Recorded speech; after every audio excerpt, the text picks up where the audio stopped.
business links with China and Russia. Opposition politicians accuse Starmer of misleading Parliament. It's a blow to the Prime Minister who promised to clean up UK politics. What seemed a logical choice for his representative in Washington, a Labour Party power broker, turned out to be a poisoned chalice. Even the success of last year's deal to reduce US tariffs faded in the face of Mandelson's biggest liability. In February, the depth of his friendship with a convicted sex offender was revealed in the so-called Epstein files, leading Starmer to apologize, but it may not be enough. The saga has already claimed the jobs of several senior government officials, including Starmer's chief of staff, himself a Mandelson protege, and a senior civil servant in the Foreign Office, Ollie Robbins. He was aware of the vetting issue early last year, when security officials advised against giving Mandelson the highest clearance. Starmer's approval ratings, already sliding in recent months, have plunged on this scandal. And with local elections set to take place in the UK on May the 7th, polls suggest the results could be punishing for Labour and its leader.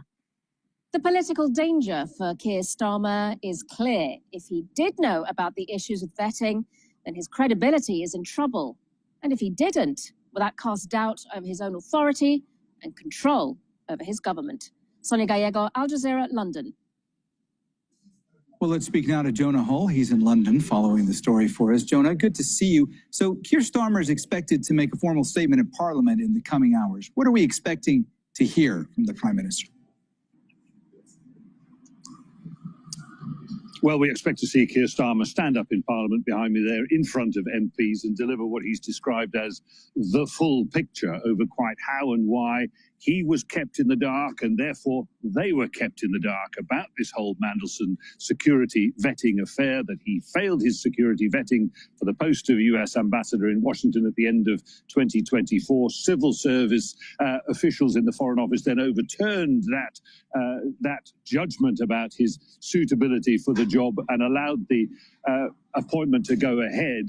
The most senior of whom, Ollie Robbins, was sacked over the weekend for it. The government clearly laying this at the feet of the civil service. He will appear on Tuesday and explain, Ollie Robbins, why he saw fit to not tell the government or the Prime Minister about what had happened and instead allow it to go ahead without any government knowledge or prime ministerial knowledge at all. And that all gives rise, as you heard there, to this central accusation now that Keir Starmer misled Parliament. That is a cardinal sin, if indeed he did so intentionally when he told them repeatedly that due process had been followed. It now is clear that is not the case. But he is likely to admit that while he misled Parliament, he did so inadvertently. And you might think on the evidence that that sort of absolves him. Well, it doesn't, because a lot of his opponents, opposition leaders and other critics are calling for his resignation. They simply see this as yet another, the latest episode in an unravelling premiership, the latest bit of evidence of a Prime Minister who they see as having an insufficient grip on detail, the machinery, the mechanics of government, and indeed a Prime Minister who repeatedly displays poor judgment, in this case, the determination to see this man, Peter Mandelson, for all his faults, and all of them indeed on public display, be appointed no matter what as ambassador in Washington. And Jonah, you say that Keir Starmer is repeatedly being accused of poor judgment. I'm curious to find out how bad this situation is becoming for the Prime Minister and how much political pressure is this causing him? Well, there's already been a huge amount of fallout over this Mandelson scandal, arguably the worst, but not the only, of his tenure in office.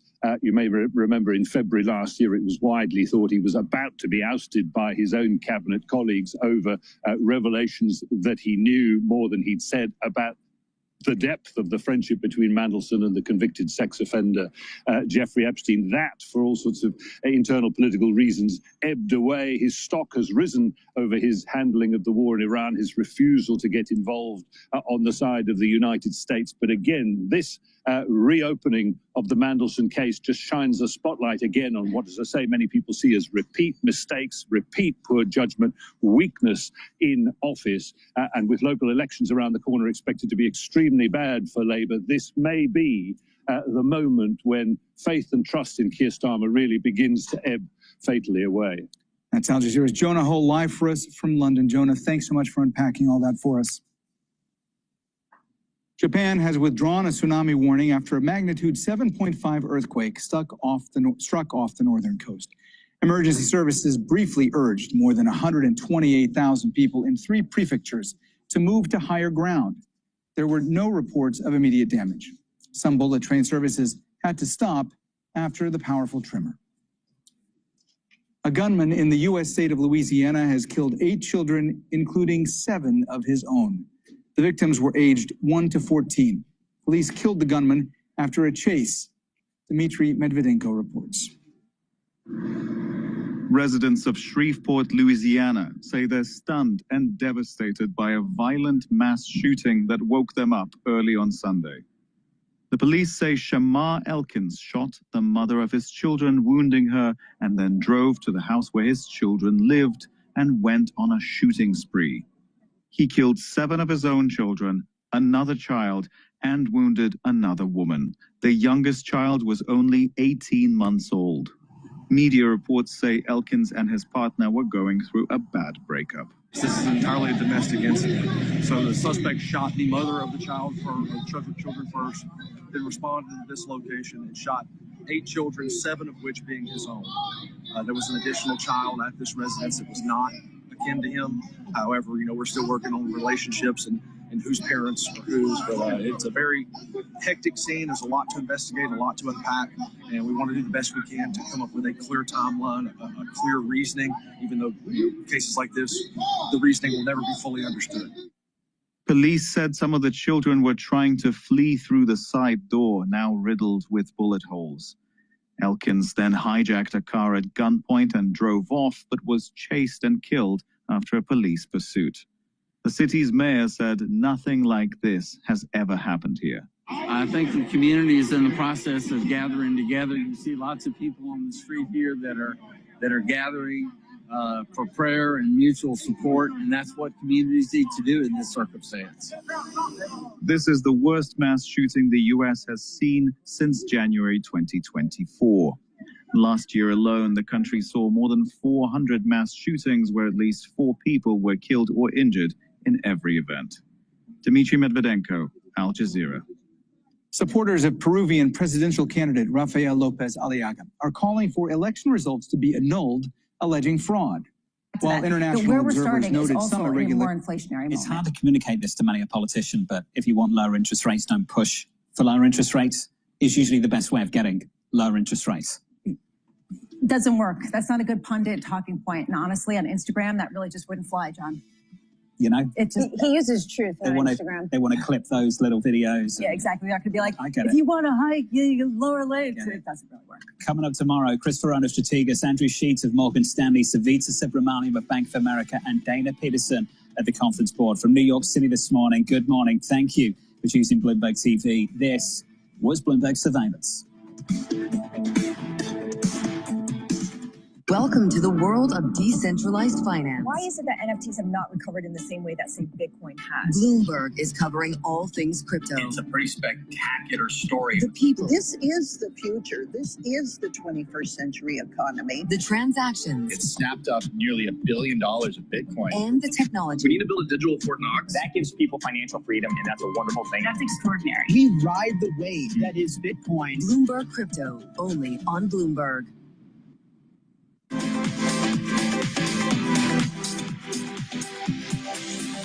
What some of these generative AI models look like they're going to do is they're going to reduce the cost of producing content to basically zero. So that will be a multiplier effect on the things that we're already seeing, which is that there's more people producing more content and reaching more people.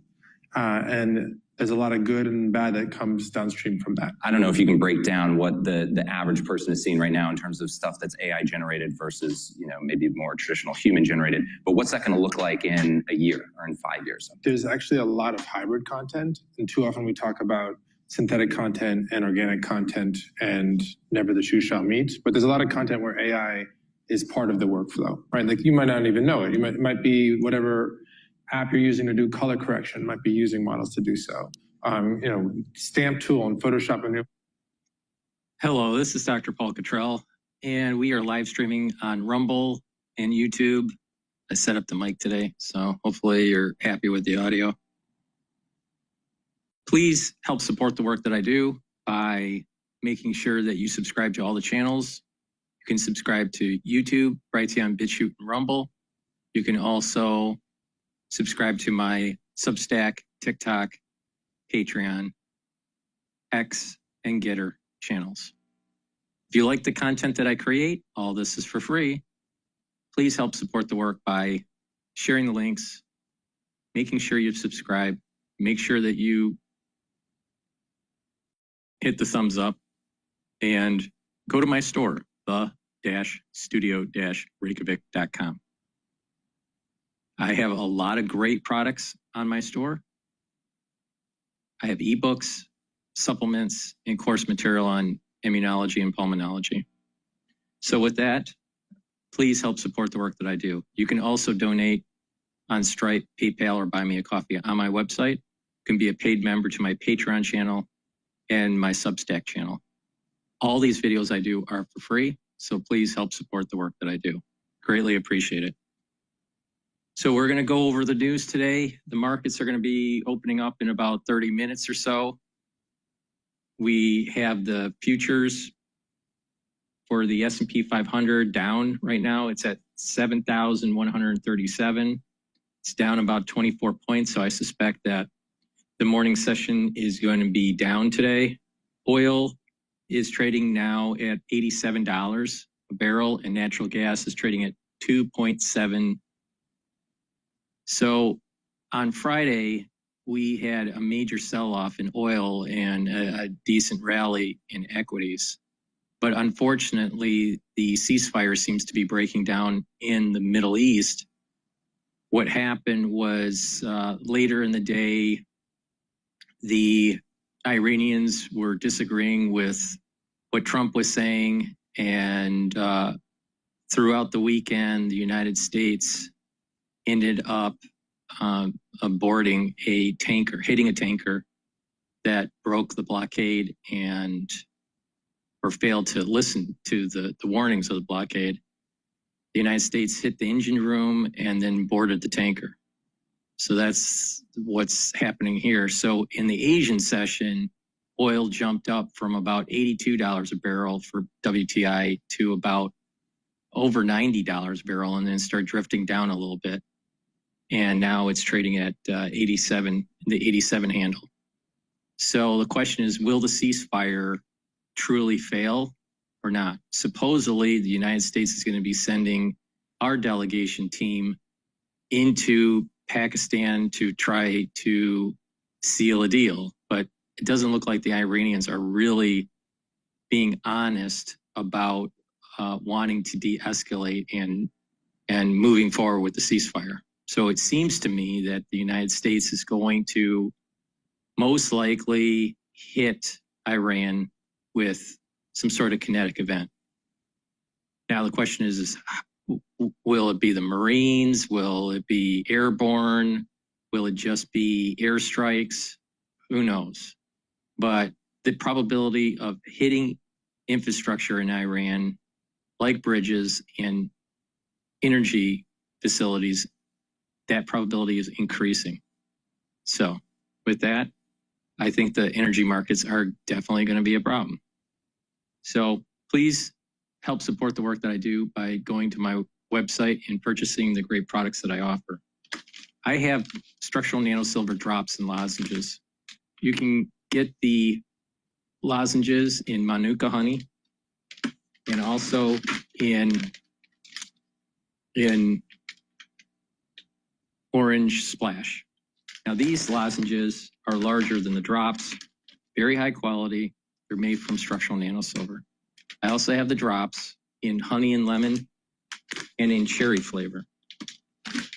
Now, with the drops or the lozenges, you take them the moment you have that throat irritation, either during the cold season or during the allergy season. And well, what they will do is help to neutralize and produce a barrier for your oral pharynx so you don't get further problems. It's really important to take right away. You need them available in your home at work. You never know when you have this problem. In addition, if you're cleaning in the garage or the basement or in your house for spring cleaning, take them prophylactically to protect your oropharynx. Super important. So please go to my store, the-studio-reykjavik.com, and get the structural nanosilver drops and lozenges.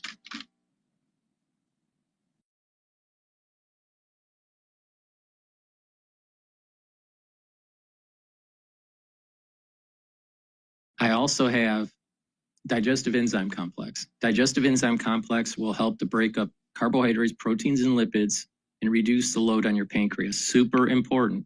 When you get older, your pancreas doesn't function as well. So to get the proper digestion and to reduce the load on your pancreas, it's really important to help by taking supplements that have digestive enzymes.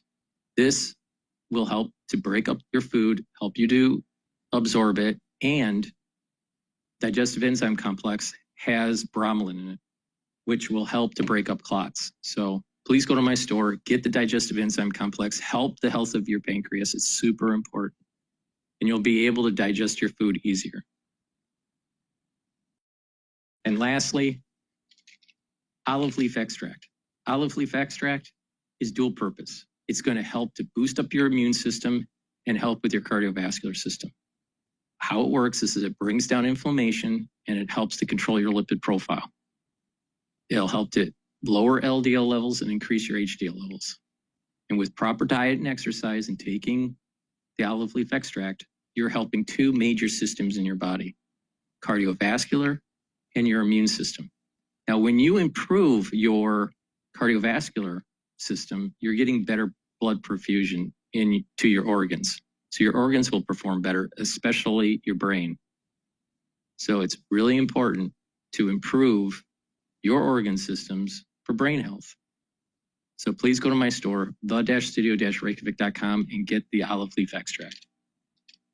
Okay, with that said, what we're going to do is start paying attention to the news. We're going to wait for the market to open up.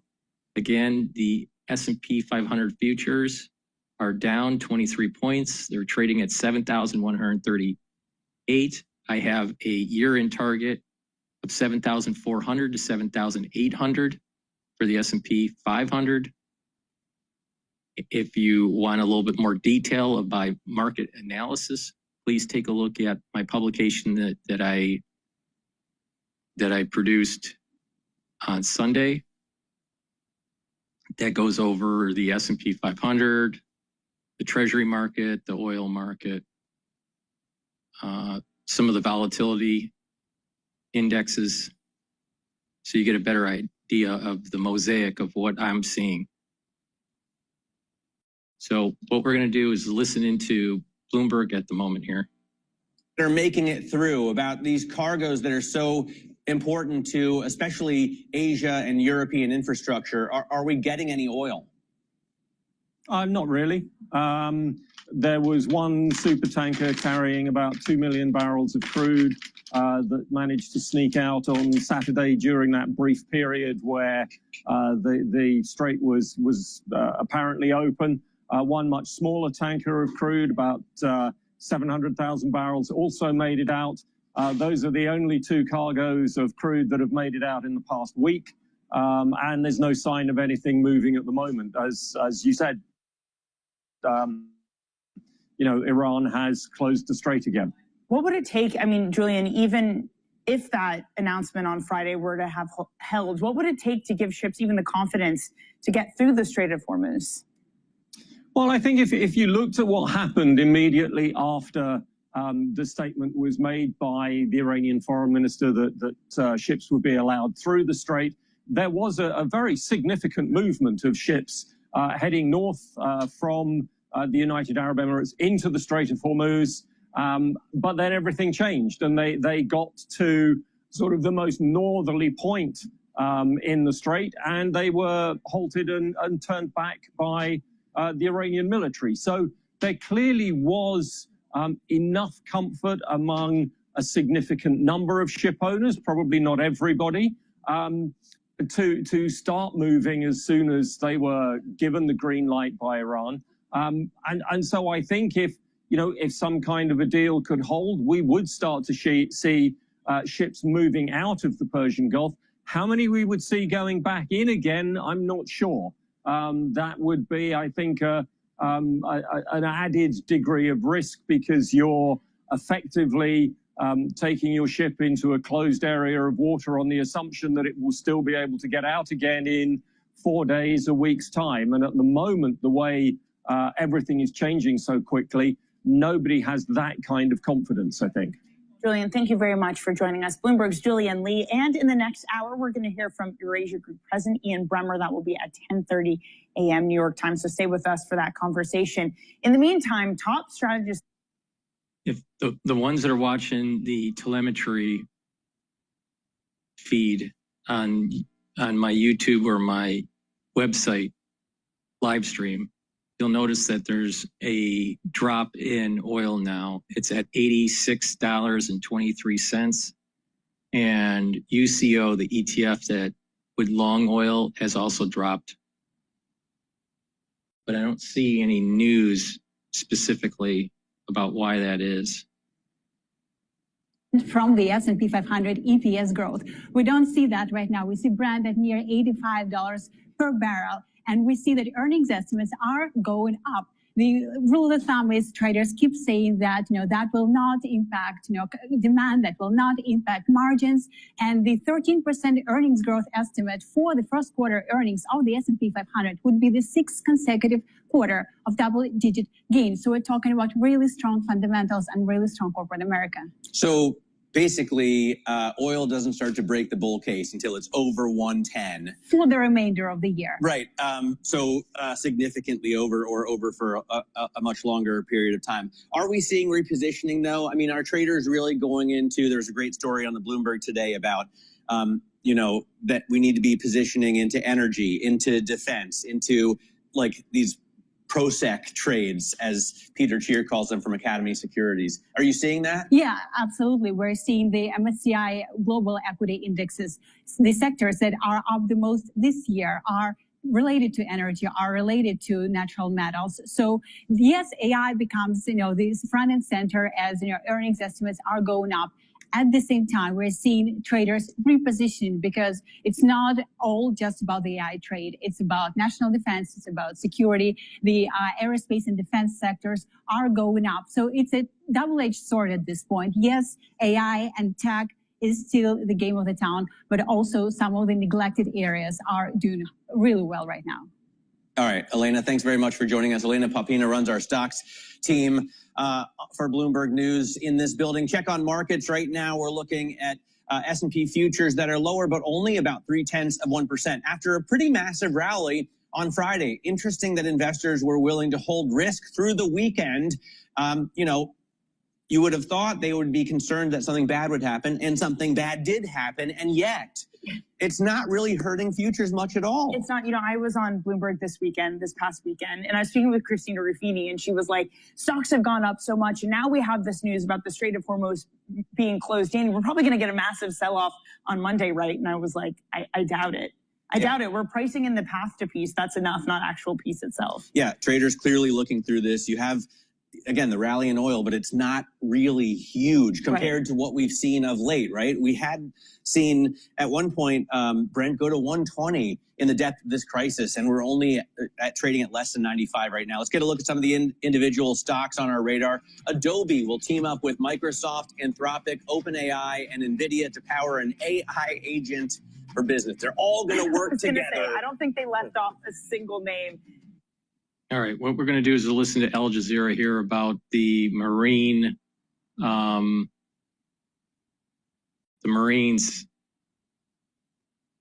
going on that cargo ship. Both sides can show in a way or another their power. They can also maneuver to gain more points and chips on the table. So what we are seeing, what we saw in the Sea of Oman, complements what could happen in Pakistan, in Islamabad, on the negotiations table. Ali, thank you very much indeed. Ali Hashim there talking to us from Tehran. Well, China's criticized that U.S. attack and the seizure of an Iranian cargo ship in the Strait of Hormuz on Saturday. The foreign ministry has urged all parties to take advantage of the window for peace and to restore the normal flow of traffic. The situation in the Strait of Hormuz is sensitive and complex. China expresses concern over the United States' forced interception of relevant vessels and hopes that the parties concerned will act in a responsible manner, honors the ceasefire agreement, avoid aggravating confrontation and escalating tensions, and create the necessary conditions for the restoration of normal passage through the strait. Well, joining me to discuss these latest developments, Jamil Khan, a senior Pakistani diplomat who's previously served as the country's ambassador to the UAE, Libya, and Malta. He's in Islamabad. And also joining us from London is Ali Garumaya. She's a senior policy fellow at the European Council on Foreign Relations. Thank you to you both. Ambassador, I want to start with you first. What do you think, from Pakistan's point of view, we could expect from these second round of talks, should they go ahead? Our correspondent, Osama bin Javed, was telling us from Islamabad that as far as Pakistan is concerned, it believes that the talks will start. Yeah, Pakistan, in fact, they have kept all their preparation, both diplomatic, political, as well as the security the arrangements, all in place. And Pakistan is hoping that in the next about 24 hours to 48 hours, the talks would resume. And there are many reasons for it. There's a lot of homework done, as a matter of fact, at all levels, at the military diplomacy level, at the traditional diplomacy level. And it's not that it was done for a couple of days. It's being done for the last so many weeks.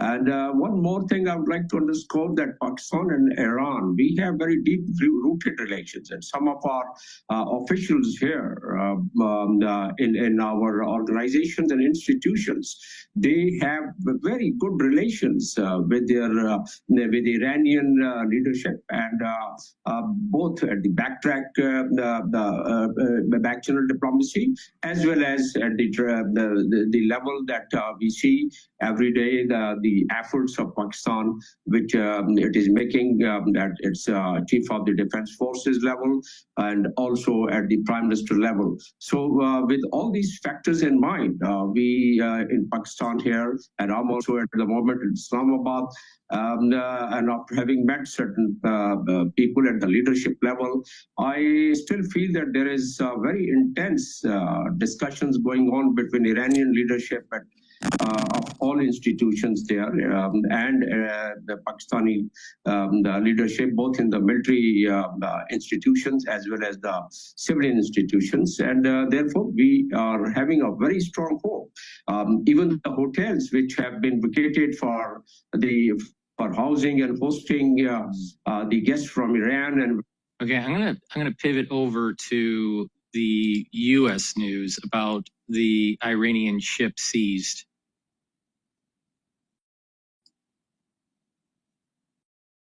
But before we do that,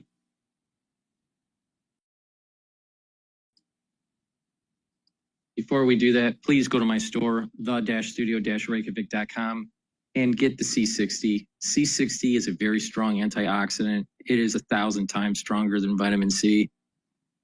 Take a teaspoon a day, every day, to soak up free radicals. You can get it in extra virgin olive oil, avocado oil, and MCT coconut oil.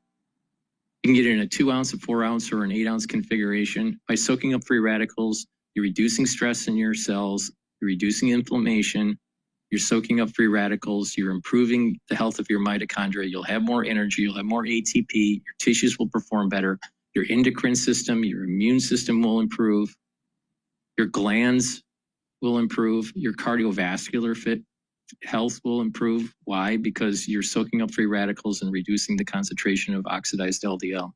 When you do that, you have less plaque formation, super important.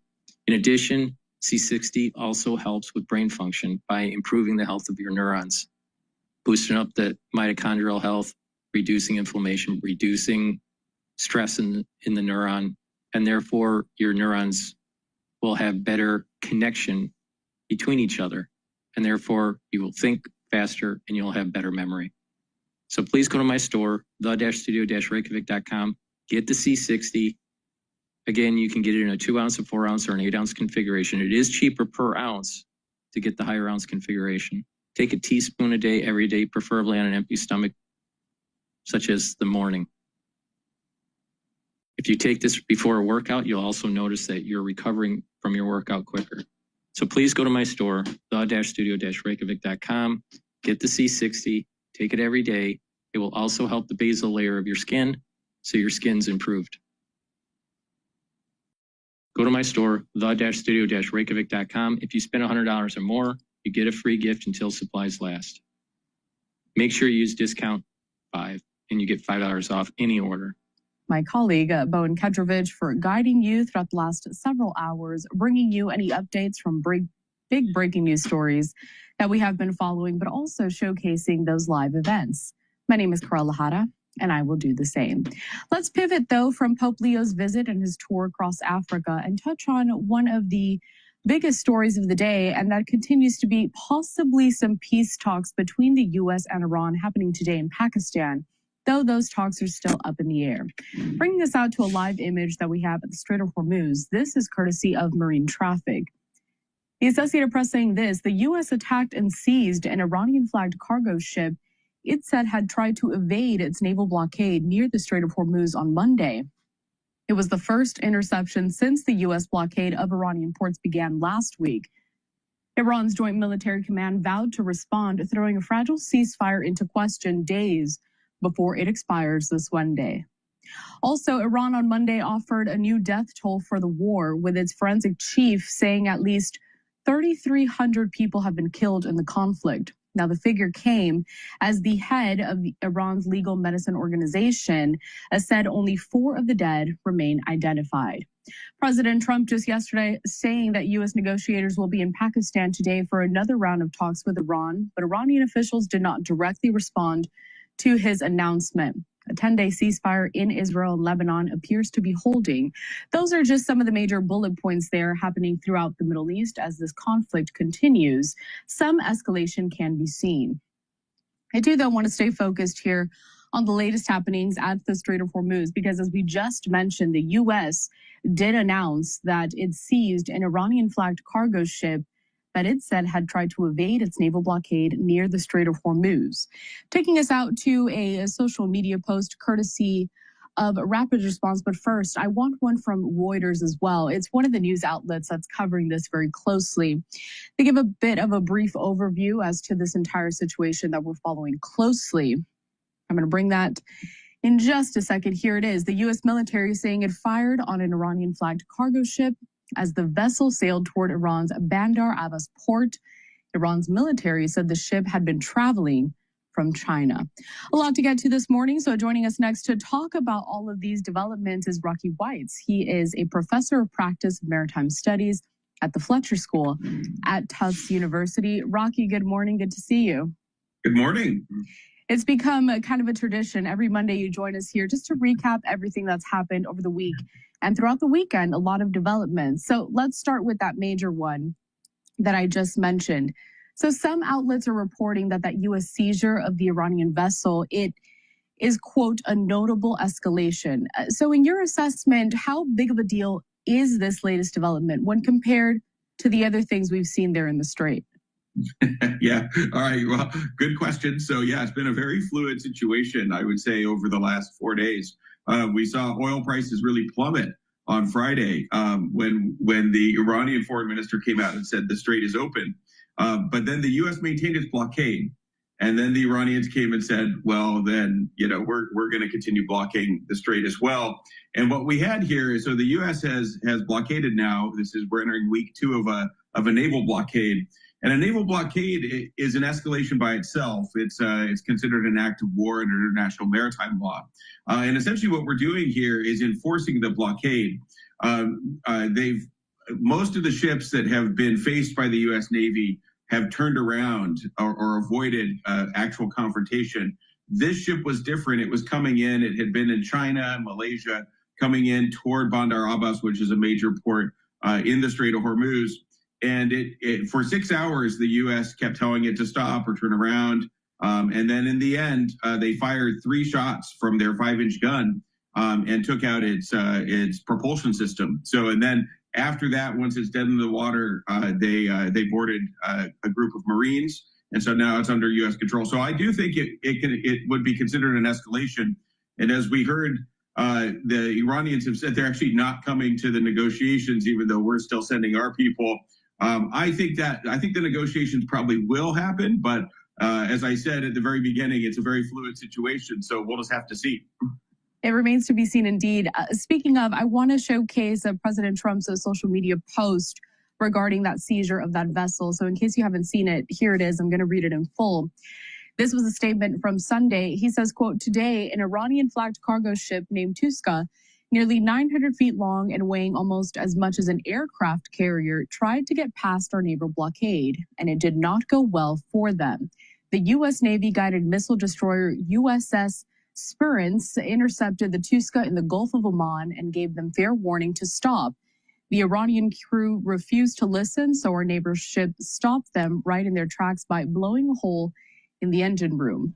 Right now, U.S. Marines have custody of the vessel. The Tuska is under U.S. Treasury sanctions because of their prior history of illegal activity.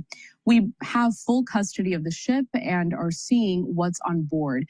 So it pretty much speaks to what you just surmised there, Rocky, within that last answer. And it brings me to this next question. We're seeing here the U.S. is imposing a naval blockade on Iranian ports, Iran responding sometimes by restricting or attacking shipping in the Strait. How does maritime law interpret the legality of these operations from each of these sides? If you experience sexual abuse at any of the New York City juvenile centers, schools, hospitals, universities. Yeah, very good. So in some ways, the U.S. attack on that Iranian cargo ship was in response to the Iranians attacking some third-party ships that were attacked in the Strait. So the Iranian actions would not be considered legal under international law because there is a right of transit passage for third parties. And the other thing is they didn't announce on the radio turnaround, or there were no radio communications. So they just went and essentially machine gunned the ships. And so those ships that did turn around, but that's an escalation there. And then the U.S. complied with international law, which is what we do. The U.S. Navy does is that we announced. 6 hours of announcement. This was no surprise coming. They also announced, please remove your crew from the engine room. We're about to fire. They gave plenty of warning for that. So the U.S. did comply with the rules of naval warfare, and because the U.S. has announced a blockade, which you can do when you're in conflict with a nation. Essentially, the argument by the international lawyers that would be representing the Trump administration would be, we're in conflict with Iran. We don't want weapons being sent in, and so we're going to pause these ships for inspection or turn them around before they enter the Strait of Hormuz. And because they didn't comply, then we ended up disabling the propulsion of the vessel with some shots into the engine room.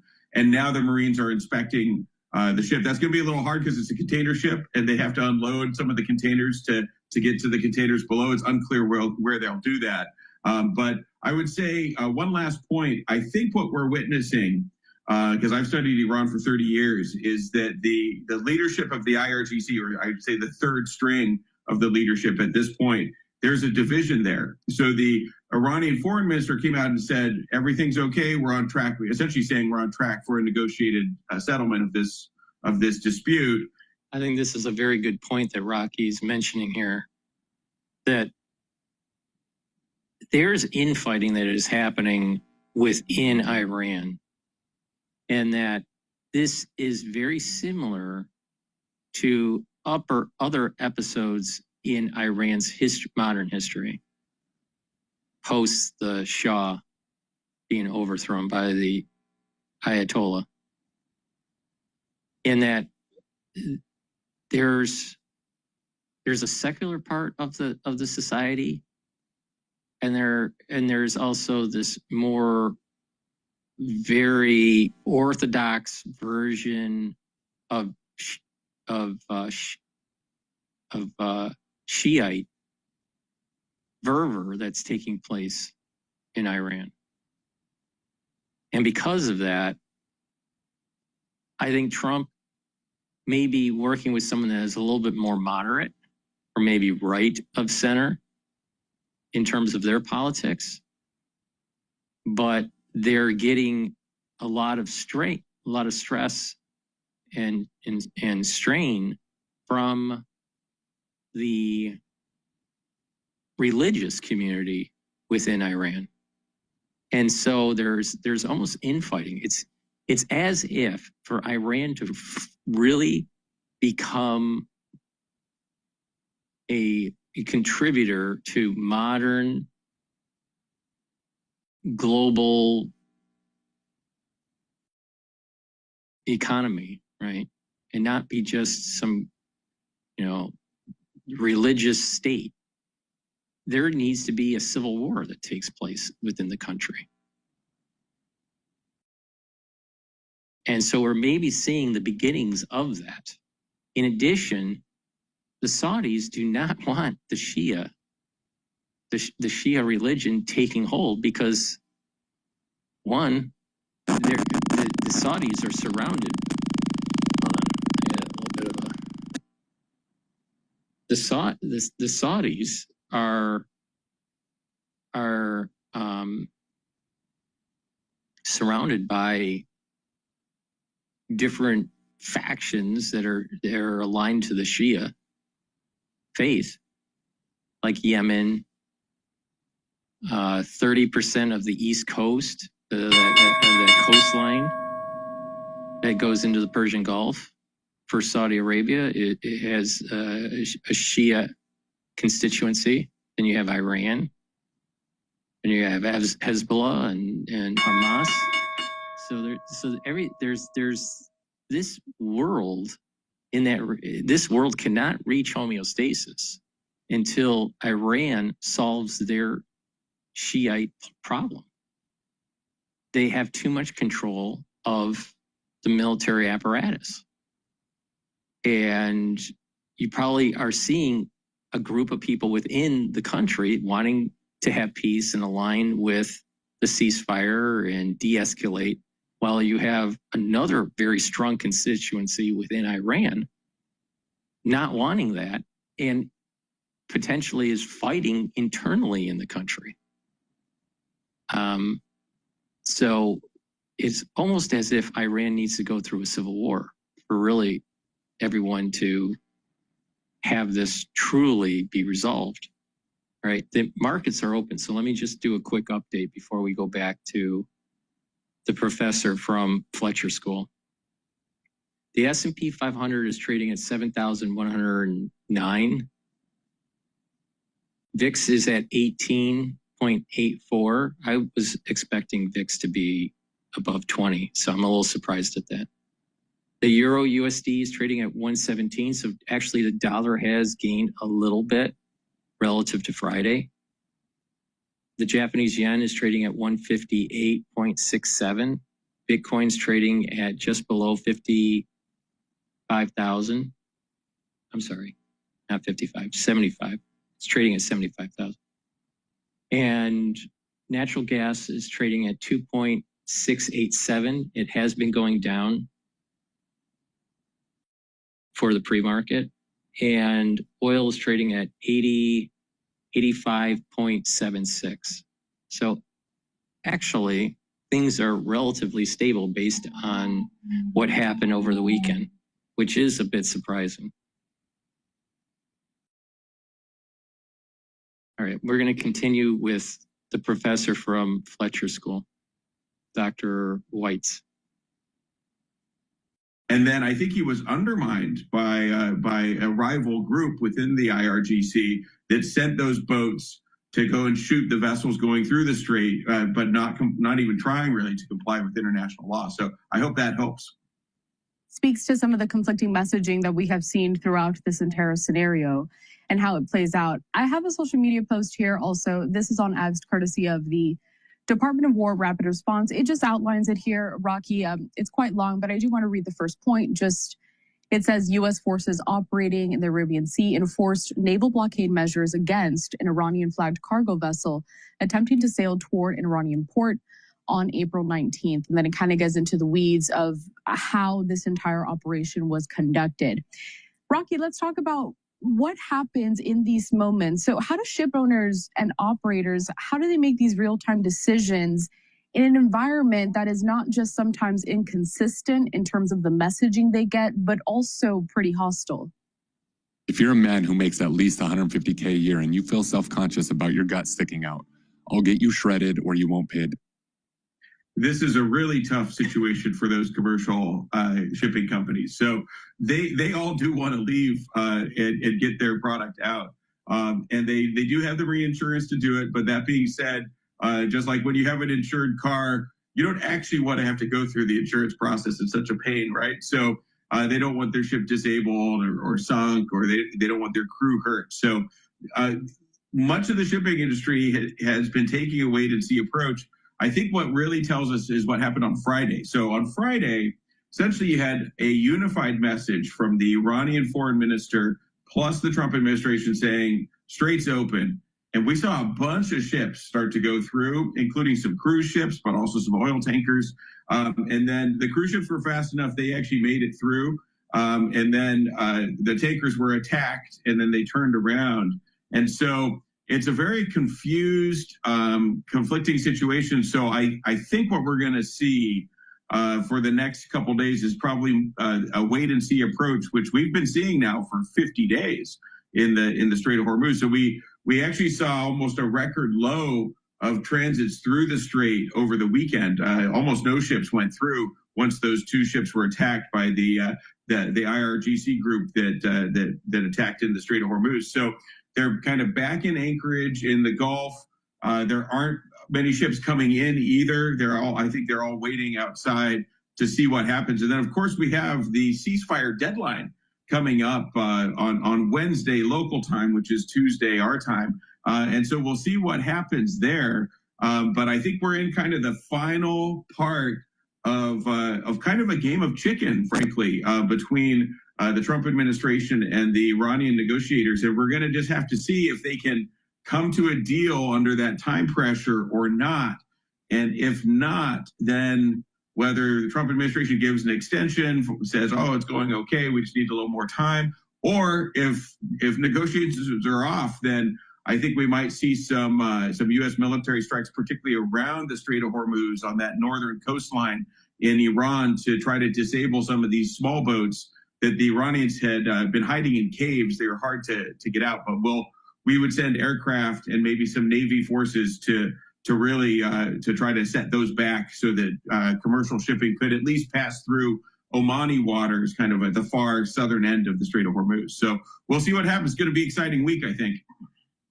Speaking of some of these negotiations that we're still waiting for, this is a social media post from Fox and Friends.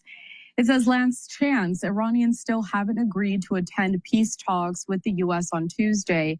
President Trump told Trey Yings, who is a Fox News correspondent, quote, if the deal isn't done, the deal that we made, then I'm going to take out their bridges and their power plants. If they don't sign this thing, the whole country is going to get blown up. So harsh words there, a lot of the same rhetoric that we have been hearing. I'm bringing up the live radar system here just to give some context to our viewers. So the green dots that we see here are tanker vessels, and then the red dots are, the green dots are cargo vessels, and the red dots are tankers, just so that everyone can follow along and kind of see how the movement is at this time. I mean, clearly some ships still trying to get in there. Some progress is trying to be made. Rocky, let's talk about the markets. They've been reacting sharply. You mentioned it right off of the top. Oil prices went up. Hang on, let me go back here and find. All right, so the Associated Press saying this. Oil prices jumped. Stocks are mixed. Today, oil prices climbed more than 5%, while world shares were mixed Monday as the standoff continues between the U.S. and Iran. The U.S. benchmark crude gained 5.3% to $87.88 a barrel, while Brent crude, the international standard, it was up 5.3% at $95.62 a barrel. So how also is what we're seeing in the markets shaping some of the decision making here when it comes to those naval operations? What has stood out to you the most as we've seen all of this play out? Yeah, so really it's I would say that the short answer is it's a volatility situation, highly volatile. So we saw actually a 10% drop on Friday of oil prices. Really, it was clear that and takers started moving, the markets responded, but then the markets closed on Friday, and then we had all the tumultuous news of the over the weekend, and then everyone kind of comes into the office on Monday. Trading is going to start here soon. And it already started in Europe, right, and Asia. And so oil prices are down. Oil prices are up. They're still down compared to where they were on Thursday. And I think it's because we're in this sort of final stage of a possible negotiation where you do have the U.S. delegation is going to Islamabad. That takes a lot longer to get to from Washington, D.C. So if they're there, but the Iranians don't fly over. Iran's a neighboring country to Pakistan, so it's much shorter flight. If there's no negotiations, then I think oil prices will probably go up because they'll assume that this is going to be a more extended conflict. If negotiations happen, then I think maybe they'll stay where they are and kind of do a wait and see approach. The oil markets have been very, very volatile over the last couple of weeks, in part because the news keeps changing. And this negotiation, in many ways, is playing out on social media in public. And therefore, the markets react a lot to that. As a matter of practical reality, if oil doesn't start being exported through the Strait of Hormuz and liquefied natural gas and fertilizer as well, we're going to see a lot of real price pressure and even some supply shortages. We're already seeing them in Asia and Europe to a smaller extent, and things like jet fuel that can't be stored very easily. That's going to go first. So the economic consequences are going to be real. As we've talked about before, it's going to hit Asia the worst, then Europe, and then last us. And we're in a little bit better position because of the oil production that we do in the U.S. Plus, actually, Venezuela has had the greatest increase of oil production of any oil producing country in the world, actually. So, and much of that's flowing into the United States, where our refineries have actually tuned to their very heavy crude. So the U.S. is better positioned geographically to weather this storm. But as we've talked about, a supply disruption anywhere increases prices everywhere. It just takes longer to get here to the Americas. Finally, Rocky, you mentioned something there that I want you to touch on. The fact that we've seen a lot of this play out in social media. All right, I'm going to pivot to another video here. But the S&P 500 is trading at 7,106. The support level near term is 7,000. If that breaks because of bad news coming from the Middle East, a major support level is 6,600. And a resistance level for the S&P 500 is going to be 7,250. Now, oil is trading at $86 a barrel right now. So it has been drifting down since the European session. Let's listen into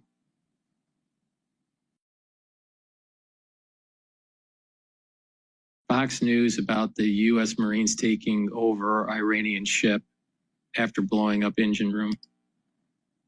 You gotta have the best to be the best. Giving my son a needle during an allergic reaction is traumatic for both of us. So we said, hello, Neffy, the only needle-free. All right.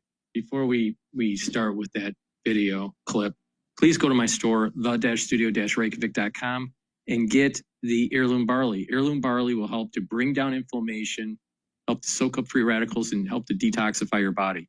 That will help to boost up your immune system and your endocrine system, help with your cardiovascular system, even your brain function. Why?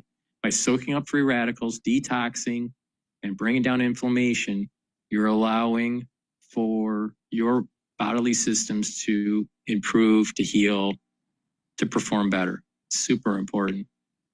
So if you take this and you're working out, you'll also notice that you're recovering quicker from your workout. So it's really important to take every day. You can stack this with Boomer Boost to get added benefits. So please go to my store and get the heirloom barley or the gladiator barley and detoxify your body, bring down inflammation, and soak up free radicals through superoxide dismutase. Now, the difference between gladiator barley and heirloom barley is you get one added benefit with the gladiator barley, and that is it'll help you to build muscle. Magnesium and zinc helps to boost up the immune system and helps with brain function. Super important to take every day. A lot of people aren't taking enough magnesium to help with their brain function. Vitamin C and magnesium, super important for your immune system, skin, and brain function. You can stack them together for synergistic benefit. So please go to my store, the-studio-reykjavik.com. And lastly, I want to talk about collagen. This is a great product. It's new on my store. And what this will do is help to remodel your joints if you have a sports injury or arthritis. What it'll do is it'll block certain types of enzymes that will erode your joint. All right. So if you block those enzymes, you're stopping the erosion. That's really important.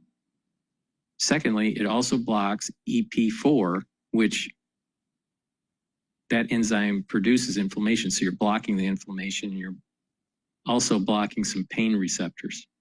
You're blocking some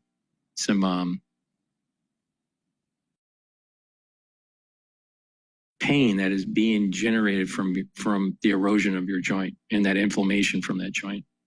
So this is really important. Now, in addition, it'll also help to recruit and utilize collagen type 2 and glucosamine to help to build up that cartilage. In addition, it will also help to use ACAN and chondroitin to help with the cushioning of the joint. So you're blocking enzymes to prevent inflammation and pain. You're blocking enzymes that will erode your joint. You're helping to rebuild that joint with the cushioning and the cartilage. So you get a lot of benefits from taking collagen. So please go to my store, the-studio-reykjavik.com, and get the collagen. Now you can also stack it with the collagen that I have. This collagen will help with your skin, your hair, your nails, your musculature, your bone density, but also your joints. It has a very comprehensive, typical amino acid profile. And by taking this every day, you're going to help to build up your joint. Now, it's perfect to stack these two together.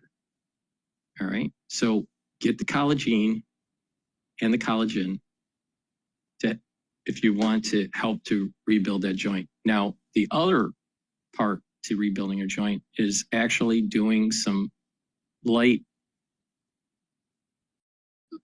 resistance training or opening up of that joint.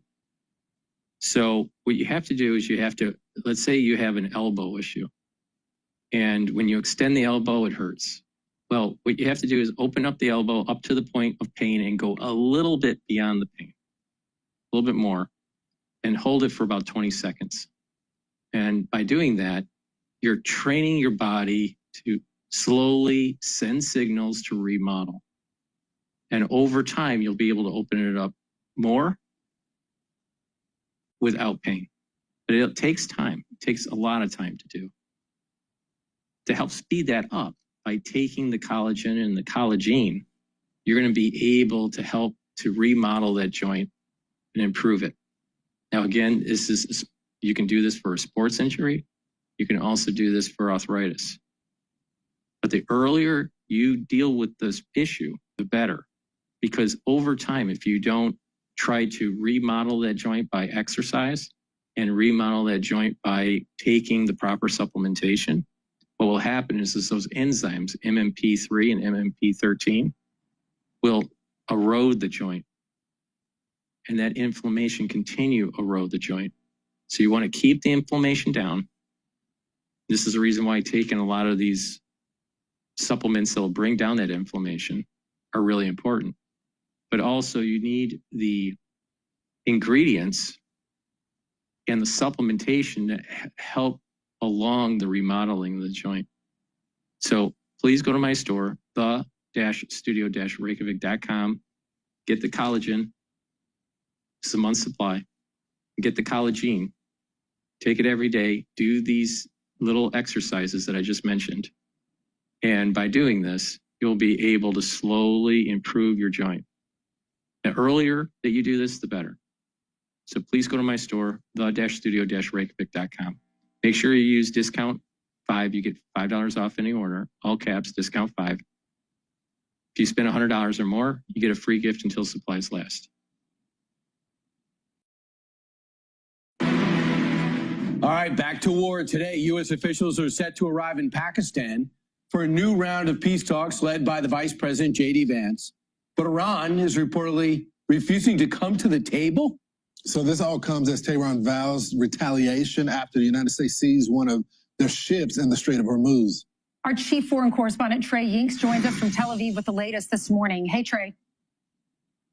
Yeah, hey guys, good morning. Overnight, CENTCOM announced that U.S. forces seized an Iranian-flagged cargo ship in the Gulf of Oman after it tried to breach the naval blockade. President Trump announced the seizure on Truth Social overnight, saying, quote, the Iranian crew refused to listen, so our Navy ship stopped them right in their tracks by blowing a hole in the engine room. Right now, U.S. Marines have custody of the vessel. The ship remains in U.S. custody. Here's what it sounded like when the guided missile destroyer USS Spruance warned the cargo ship before firing. Vessel Tosca, motor vessel Tosca, vacate your engine room. Vacate your engine room. We're prepared to subject you to disabling fire. Whoa, what's that? I just built a budgeting app in Base 44. Guys, Nina just built an app. Impossible. Nina can't code. Interesting. Can it generate reports? It can now. Nice. So you're saying we can all build apps now? Yeah.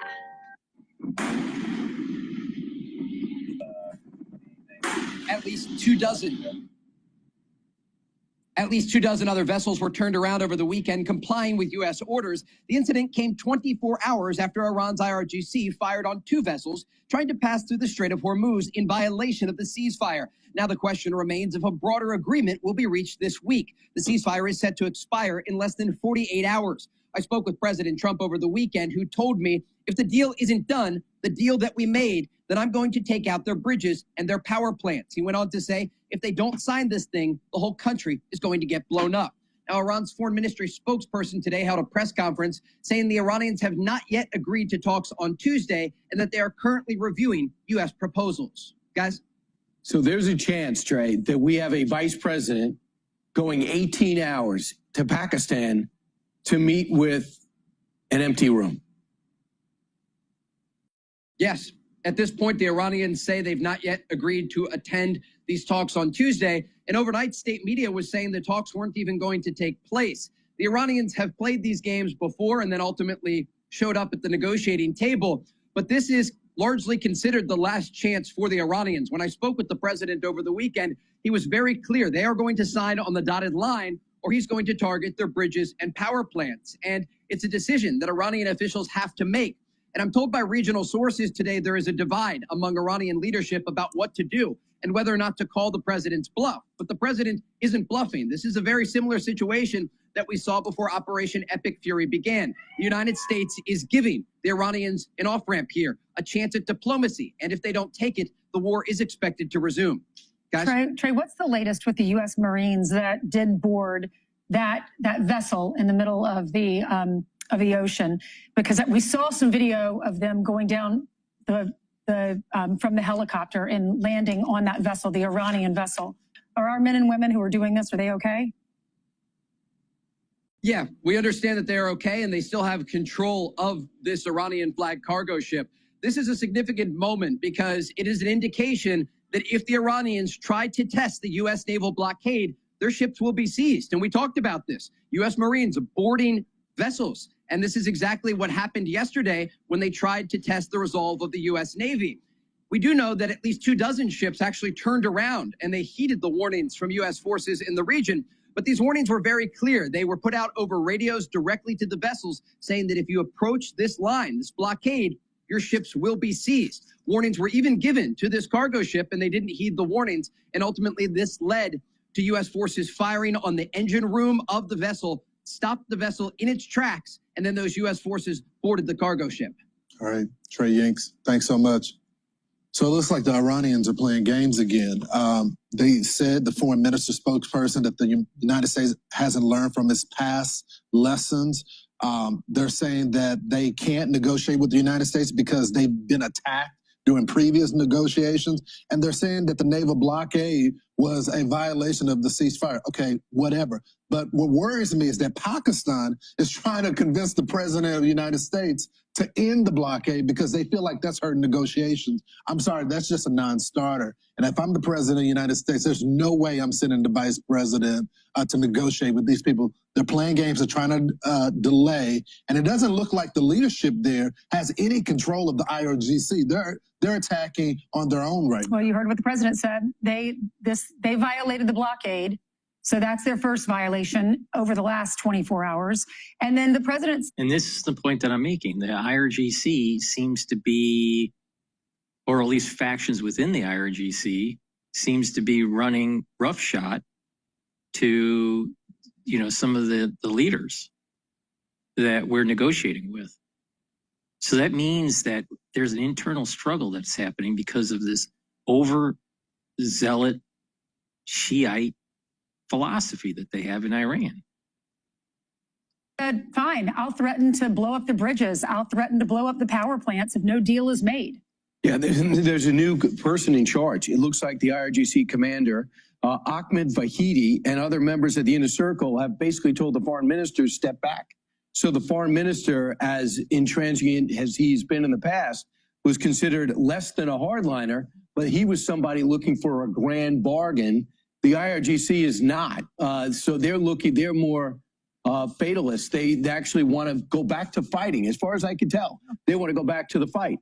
And they maybe have to pay the ultimate price because they don't feel like they're beat up enough. And we have not even touched another one of the Iranian nuclear facilities, is Pickaxe facility, which we don't seem to have. There are no munitions on the planet that can penetrate deep into the mountain. And the foreign minister is the one that has the relationship with Jared and with Witkoff.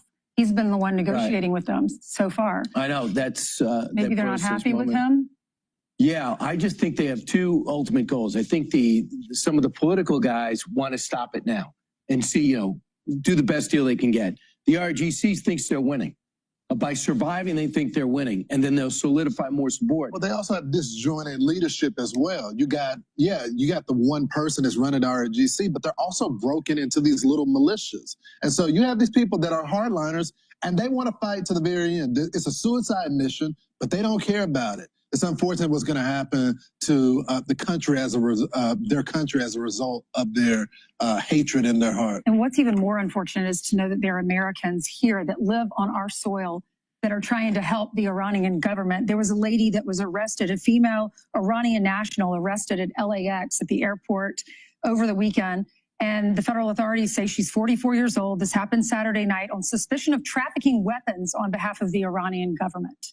Yeah, she's from Iran. Shamim Mafi, 44 years old, as you mentioned. She arrested right before she was set to board a flight to Turkey, an Iranian national and a lawful permanent U.S. resident. We see all the things that came up in the last few weeks is that we have all these Iranian officials who have friends and family teaching at our colleges, living amongst us, a life of luxury. And this woman is actually trying to sell and buy drones while living in this country. Yeah, so we already know the threat that Iran poses. We know that they have tried to kill American citizens. We know they've tried to kill refugees that are supportive of the United States. And it appears that no vetting was done on this person.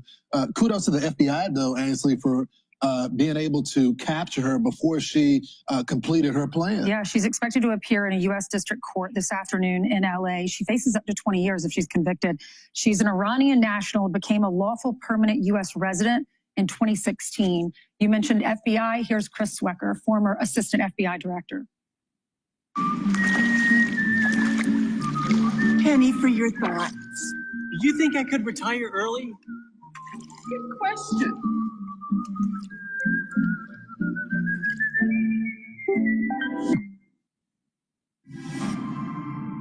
In the beginning, there was only potential. All right. Please go to my store, the-studio-reykjavik.com, and get the lignans. Lignans will help bring down inflammation, soak up free radicals. It'll help to improve your endocrine system and your immune system, help with your cardiovascular system. Super important. You can take it separately, or better yet, take it with the stack that I'm going to tell you. Turmeric brings down inflammation and soaks up free radicals. Super important. Helps with the immune system, your joint health, even your cardiovascular system. And ashwagandha root brings down cortisol levels and helps to control your blood glucose levels. That will help to improve your immune system and bring down inflammation. Now, when you stack this together, it's a very powerful stack to slow down the aging process. The turmeric, the lignans, and the ashwagandha root, take it every day. And by doing that, you're slowing down the aging process. You're helping with your endocrine system and your immune system, brain function, your cardiovascular system. You'll have more energy because you have less stress on your cells. So your cells will perform better. Your mitochondria will perform better. But if you follow my advice and you take these stacks, you're targeting the major pressure points of aging, and you're going to be able to slow down the process. So please, go to my store, use discount 5, you get $5 off any order. You spend $100 or more, you get a free gift until supplies last. Get the lignans, the ashwagandha root, and the turmeric, stack them together for max benefit. Super important. And also, getting a probiotic is super important for your health, your gut health, but your overall health. Good health starts at the gut. You can get the VeggieCap version of the probiotic that I have on my store, or the powdered version. I prefer taking the powdered version because I take a lot of different powders for my lunch, supplementation. So get the probiotics. And what the probiotics do is improve your gut lining, allow you to absorb your nutrients better, reduce allergies because you have less leaky gut, and you're going to be able to improve your sleep and your brain function. Good gut health actually improves your sleep, and you'll be able to detoxify your central nervous system with good sleep. You're going to be able to consolidate memories, so your brain function is going to be better. Plus, you'll be well rested. In addition, with a good gut, you're improving your metabolism. So please go to my store, the-studio-reykjavik.com, and get the very high quality probiotics that I offer. Again, make sure you use discount 5 and you get $5 off. Go to my store, the-studio-reykjavik.com.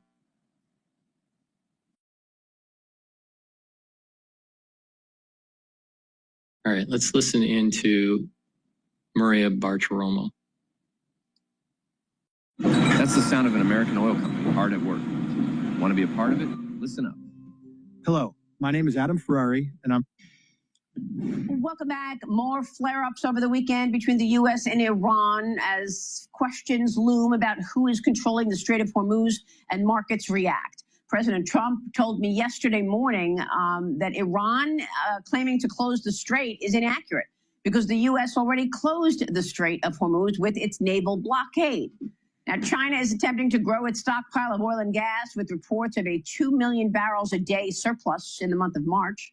Meanwhile, new U.S. intelligence finds Beijing is considering giving Iran advanced X-band radar systems, which would significantly improve Tehran's ability to track incoming threats and track the United States. But of course, last week, President Trump told me that Xi Jinping responded to him in a letter saying that China is not sending weapons to the Iranians and will not. Joining me now is Gatestone Institute Senior Fellow Gordon Chang. Gordon, good to see you. This is getting interesting here with this shipping vessel, which has been going back and forth between Iran and China, and the U.S.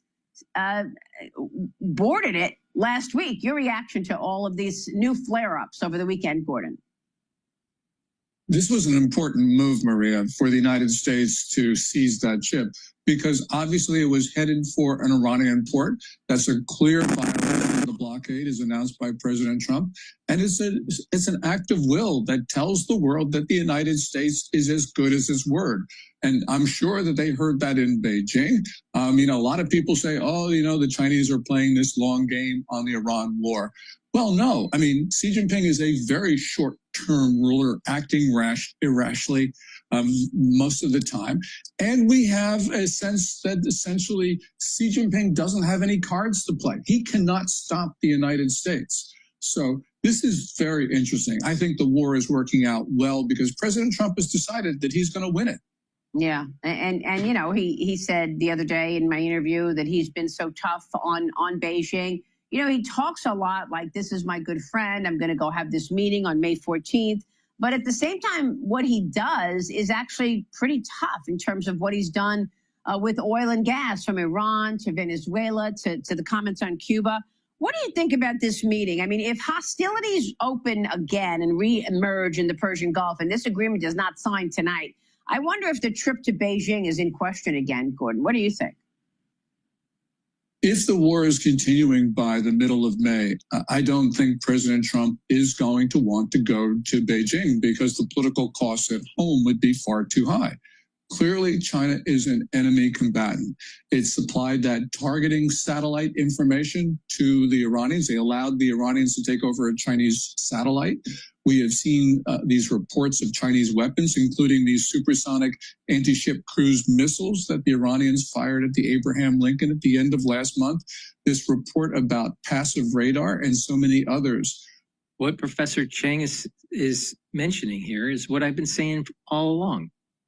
The Iranian war is the first step of the United States moving the chess pieces around to potentially fighting China in the Asian theater. This is not an isolated incident, nor was Venezuela an isolated incident. They're a coordinated, strategic move to circumvent China's rise. In addition, not only are we going to be able to control the oil, but if we can be successful in the region, we'll be able to slow down and hopefully prevent this one road initiative that they have going into Eurasia. All right. That whole region is super important for China, for energy, for circumventing the hegemonic power of the United States. So when everyone was saying that we're going into war for no reason in Iran, that's not true. There's a global strategy of what's happening here. So an America First policy, being a pacifist in the Middle Eastern region, is not going to help us when we have to go to war with China. So this is really important. And all these people that were demonizing, Trump's administration is being run by Netanyahu and the Israeli lobbying group. The reality of the situation is that there is a benefit of being able to solve the problem in Iran, overthrow the government, reduce the Shiite power in that region, be able to control the oil that is going to China, and it gives us more leverage to prevent China from actually invading Taiwan. So the America First individuals out there are going, well, so what if China invades Taiwan? They're not paying attention. China wants more than just Taiwan. They want to be able to control that whole region. They want to control everything inside the 9-dash line. That means that we won't have freedom of navigation. In addition, they want to put stress on the second island chains. Well, that means their archipelago for Alaska is going to be at risk. Japan is going to be at risk. And also Guam, some of the islands of Hawaii that stretch out westward, because Hawaii is more than 5 islands, which most people don't realize, but islands, 100 islands or more. So it's really important to understand that success for the United States in this region is not for the benefit of Israel. It's for the benefit of the United States checking the hegemonic power of China.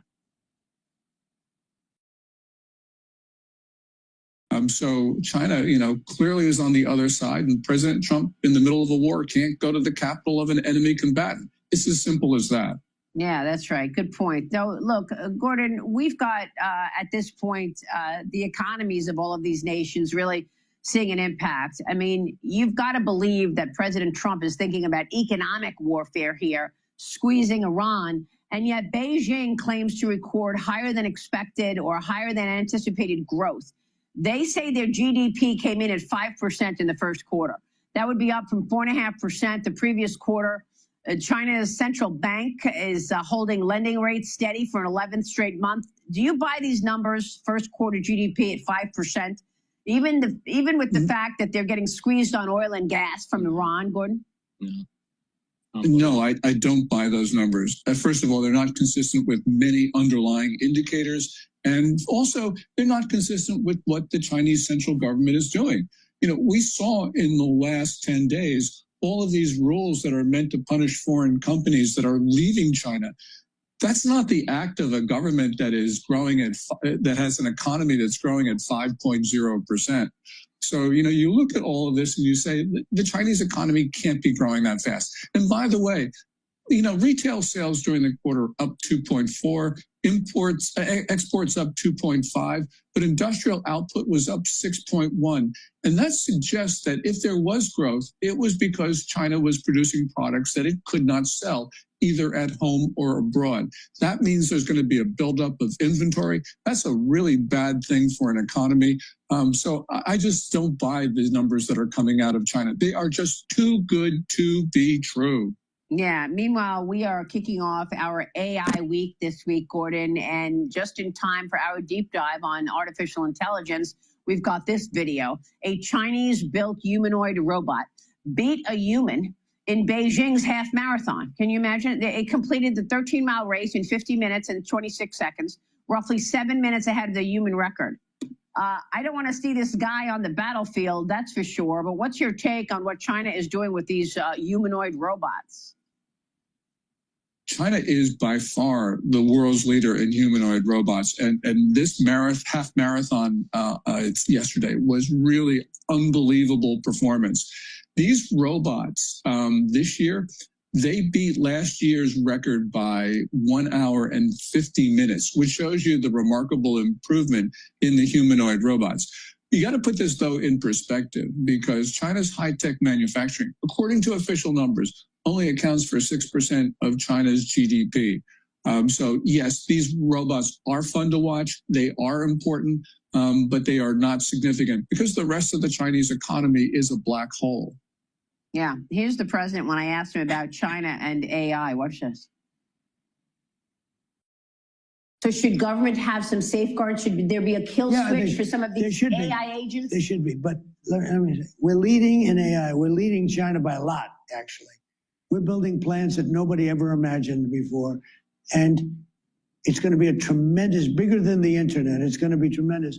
And there are always difficulties when you're at this stage of something. But, when you mentioned banking, it could also make banking much bigger, much safer, much more efficient. So, there are threats with AI, Gordon, and that's what we're digging into this week. But China's trying hard to beat the United States on AI, on space, on the economy. Not number 2 superpower. Your thoughts? Well, first of all, on space, we're ahead on both the race to the moon, as we saw with Artemis 2, but more important, we're ahead on the race for the moon because of reusable rockets. Yes, we're ahead of China on AI because our chips are far better than China's. And I would hope that President Trump would not allow the sale of advanced American chips to China, because the only way that they can beat us is with our own equipment and our own chips. We should not be providing them to China. All right, we will leave it there. Gordon, always a pleasure. Great talking with you. Thank you so much, Gordon Chang, a wealth of knowledge on China.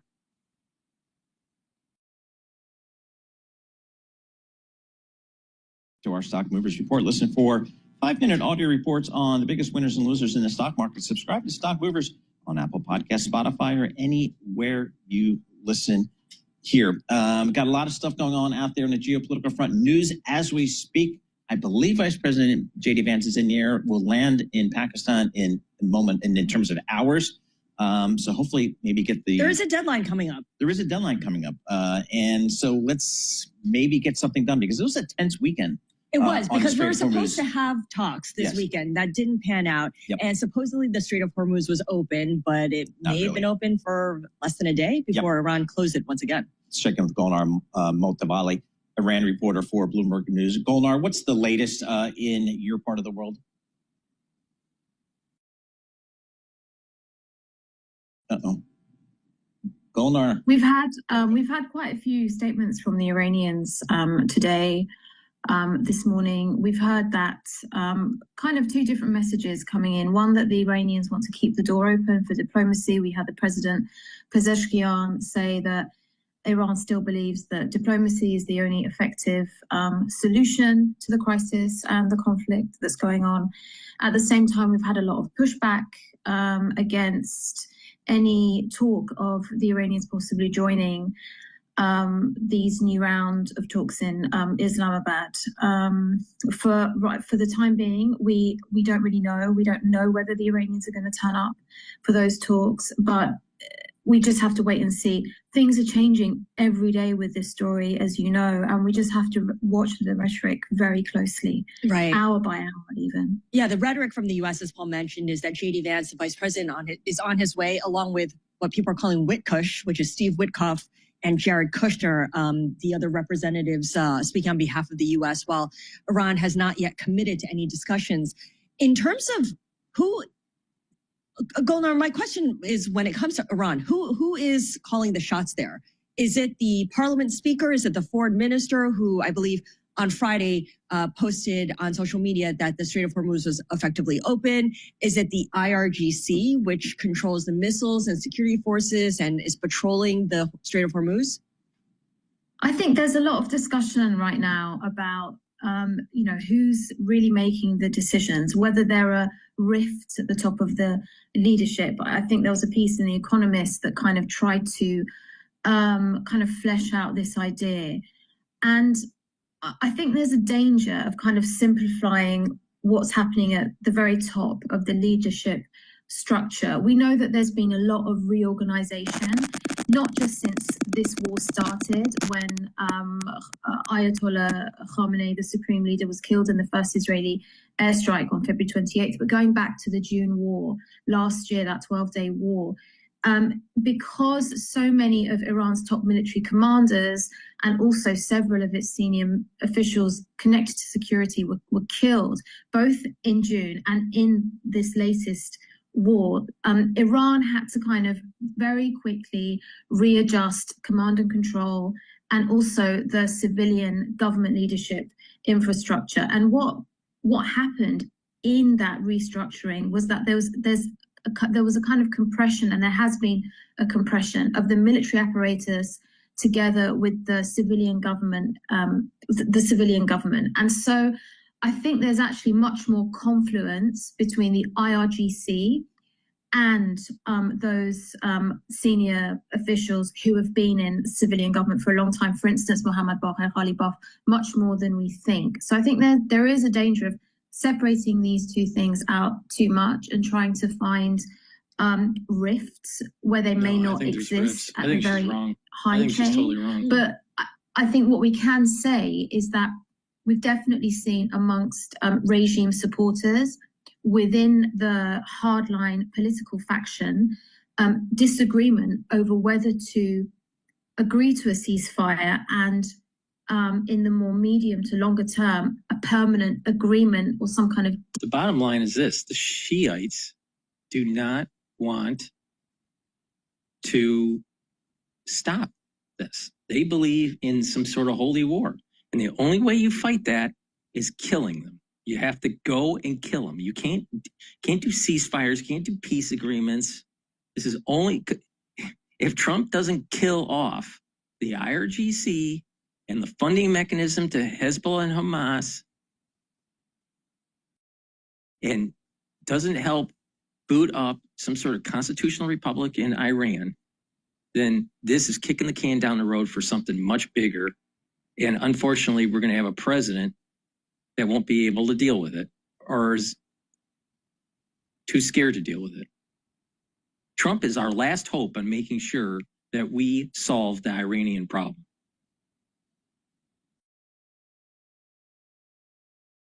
All right, we're looking at the markets here. Red and green on the screen here. The S&P is down 10 points. The Dow's up 2 points. The Nasdaq's down 88 points. All right. Please go to my store, the-studio-reykjavik.com, and get the omega-3. Omega-3 will help with your cardiovascular health. It helps to bring down inflammation and helps you to control your lipid profile. Super important to help to bring down LDL levels and increase your HDL levels. When you do that, you have less plaque formation. When you have better cardiovascular health, you have better perfusion to your brain. Better blood flow to your brain means that you are giving your brain the nutrients it needs for proper health and function. So please go to my store, the-studio-reykjavik.com, and get the omega-3. Now it's really important to understand that the Shiite religion doesn't want Sunni religion, and they will create havoc to fight against the Saudis. All right. And the Saudis has about, around 20 or 30% of its population are Shia, especially on the East Coast of the country.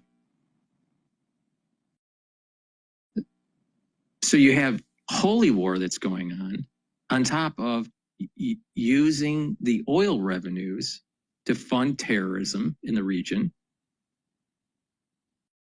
But not just that, you do have these fundamentalists that are educated. It's not just the seculars that are educated. You have some of these fundamentalists that are educated and therefore have the money from the oil revenues to be able to do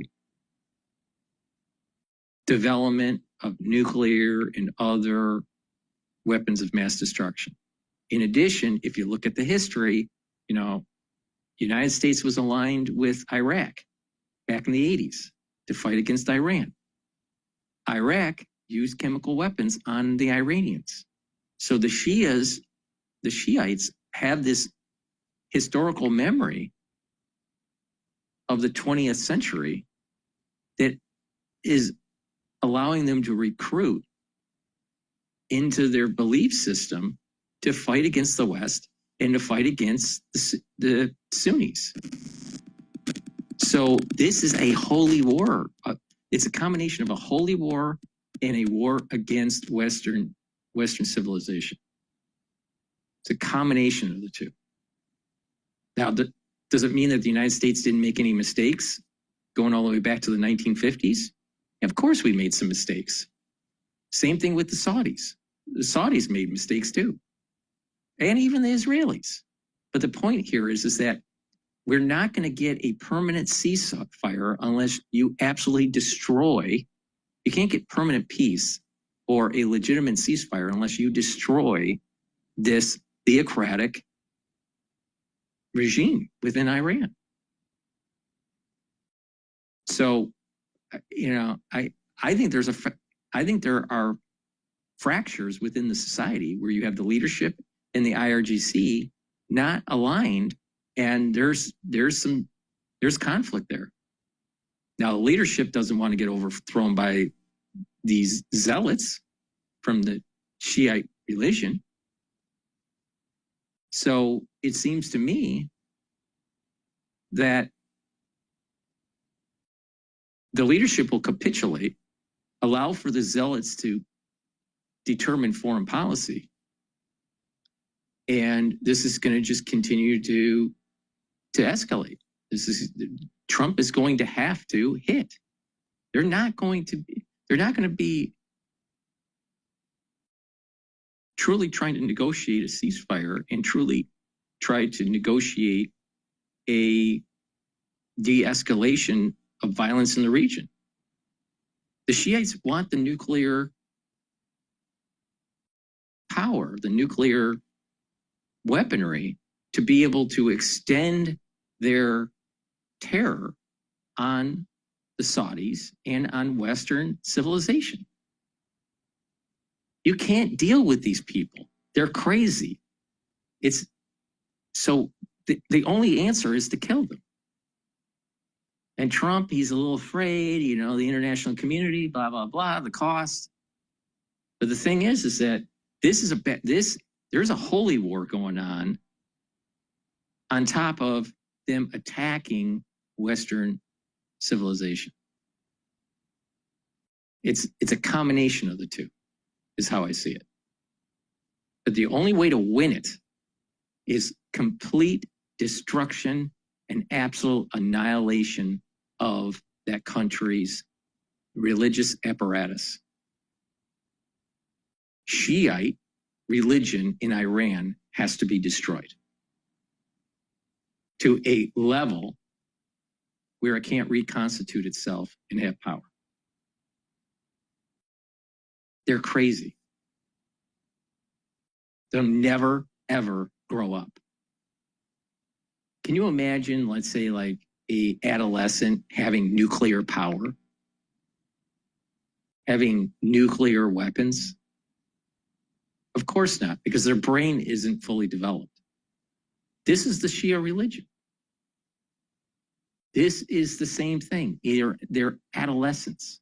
They're in an adolescent phase within their religion. It's a relatively new religion, and they're relatively immature. So they should not have nuclear weapons.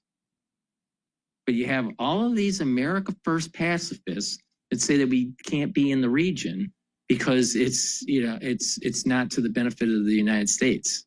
Well, it will be for the benefit of the United States, because we'll be able to check the hegemonic power of the Chinese if we can control the oil flow and be aligned with some sort of stable government in Iran. But not just that, by eliminating the terrorism and that terrorism threat from the region is going to give world peace. But America pacifists, they don't want that. They think that, it won't come home to roost. Oh, you know what? It might come home to roost. How do you know that the Shiites don't have sleeper cells in the country? You don't know that. You already have people trying to do weapon deals in the United States for Iran. I just see this as a holy war, and that the United States needs to have more fortitude. And unfortunately, the international community isn't willing to get on board with this. But this is only going to kick the can down the road if you don't destroy the theocratic regime in Iran. The IRGC has to be destroyed, because that's the military apparatus of funding the terror. The theology, the philosophy of the terror is coming from the religious clerics that are Shiite. So this is a holy war. And we need to win. Or are we going to just do Crusade 3.0 and lose? Stupid. The stock market, in my view at least, is looking through the fog of war and is saying, you know what? The Israelis and the United States have done a terrific job from a military standpoint. The Iranians don't have another alternative other than to try to negotiate some sort of a peaceful settlement. And I think even though results over the last 48 hours, It's too simple. The Iranians. Who are the Iranians? You have the seculars, you have the ones that are in power that are right of center, and you have the religious clerics running the show. And then you have the IRGC that's aligned with the religious clerics. So this catch-all phrase, the Iranians, well, it's a little bit more complicated than just the Iranians. We're relatively early into the earnings season. When I put my note together on Friday, I guess we were only about 10% of the way through the earnings season. Revenues are running up about 10% over year. The earnings, frankly, have been running up 30 to 35%. And we're not going to end up 30 to 35%, but we could very well end up 15 to 20% by the end of the earnings season, and that's terrific. And the full year numbers are moving up as well. Despite the significant spike in energy prices and the negative deleterious impact that that's going to have on inflation. So the earnings portion of the equation's in great shape. Stocks were down pretty significantly. So you look at that combination of increased earnings and multiple compression, and that frankly just made stocks more attractive. And so that, to some degree, has been the rocket fuel that's allowed this rally to play out over the last couple of weeks. As much as we've seen stocks make a comeback and oil prices move as well, we haven't really seen treasuries respond in a similar way. And I guess for the U.S. Treasury market, the next big catalyst is the Kevin Warsh Fed confirmation hearing, which is scheduled to start tomorrow. The only problem is we know that there's going to be a hearing. We just don't know whether there's going to be a vote because Tom Tillis has committed to not vote until that investigation, the DOJ investigation into the Fed's renovation efforts is resolved completely. So how does this set things up? You know, Kevin Warsh might be talking about his take on monetary policy, but investors don't really have a sense of when that will be implemented. No, your point is very well taken, and separate and apart from the noise and the nonsense associated with Iran, we went into this year expecting that there would be two significant hurdles that the equity market would have to get over. One was the leadership transition and the monetary policy transition in the Federal Reserve, and the second was the fact that we're in the midst of a midterm election year. Historically, there's a lot of volatility in the market associated with those two events. So the fact of the matter is that the market, has rallied really strong here. We're in an overbought position. And so depending upon how well or how poorly tomorrow's hearings go and what the status of Jeanine Pirro's investigation is in terms of the renovation program at the Fed, which Jay Powell is overseeing, and then the mortgage fraud or the alleged mortgage fraud of Lisa Cook, we may not actually get a vote from the Senate Banking Committee or the full Senate on Warsh's candidacy, in which case Jay Powell stays as the chairman or on a pro tem basis of the Fed past his retirement date of May 15th. So there's a lot of volatility here that the market is going to have to come to grips with at some point. All right, Phil, thanks so much for laying that out for us. Phil Orlando, Chief Equity Market Strategist and Head of Client Portfolio. Please go to my store, the-studio-reykjavik.com. Get the vitamin B complex. This will help to improve your cellular metabolism, help to protect your neurons, and increase your energy levels by improving on your production of ATP through the electron transport chain. Super important to take. If you're 40 years of age or older, you should be taking this, male or female. If you're 40 years of age or older, super important, go to my store, the-studio-reykjavik.com, and get the vitamin B complex. Resveratrol.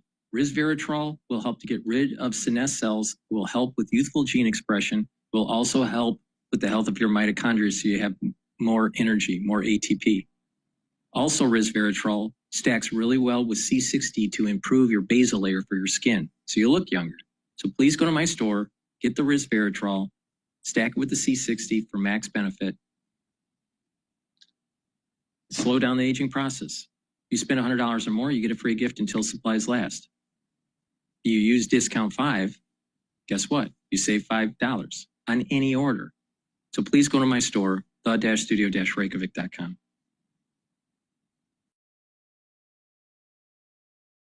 Honeywell, either 3M has looked into selling assets too. What is it about these big industrials that at one point like to be big, like to be diversified, are now in love with the idea of slimming down, realigning their portfolios, divesting assets? What happened in the thinking? We're seeing it across industries, not just in the industrial space. For whatever reason, every few years, diversification becomes popular with investors, and we see GE buying NBC and those types of things to look back at history. And then eventually we get into spinoffs, which are now investors. Let's listen into Victor David Hansen talking about why Democrat establishment hopes no else knew Swalwell was compromised.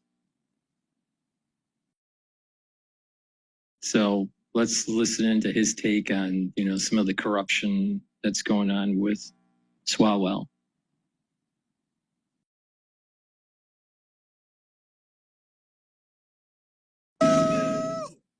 Welcome to Canes. It's Luke Bryan. What can I get you? Today I'm raising funds with Raising Canes and my buddy Todd Graves for the Brett Boy.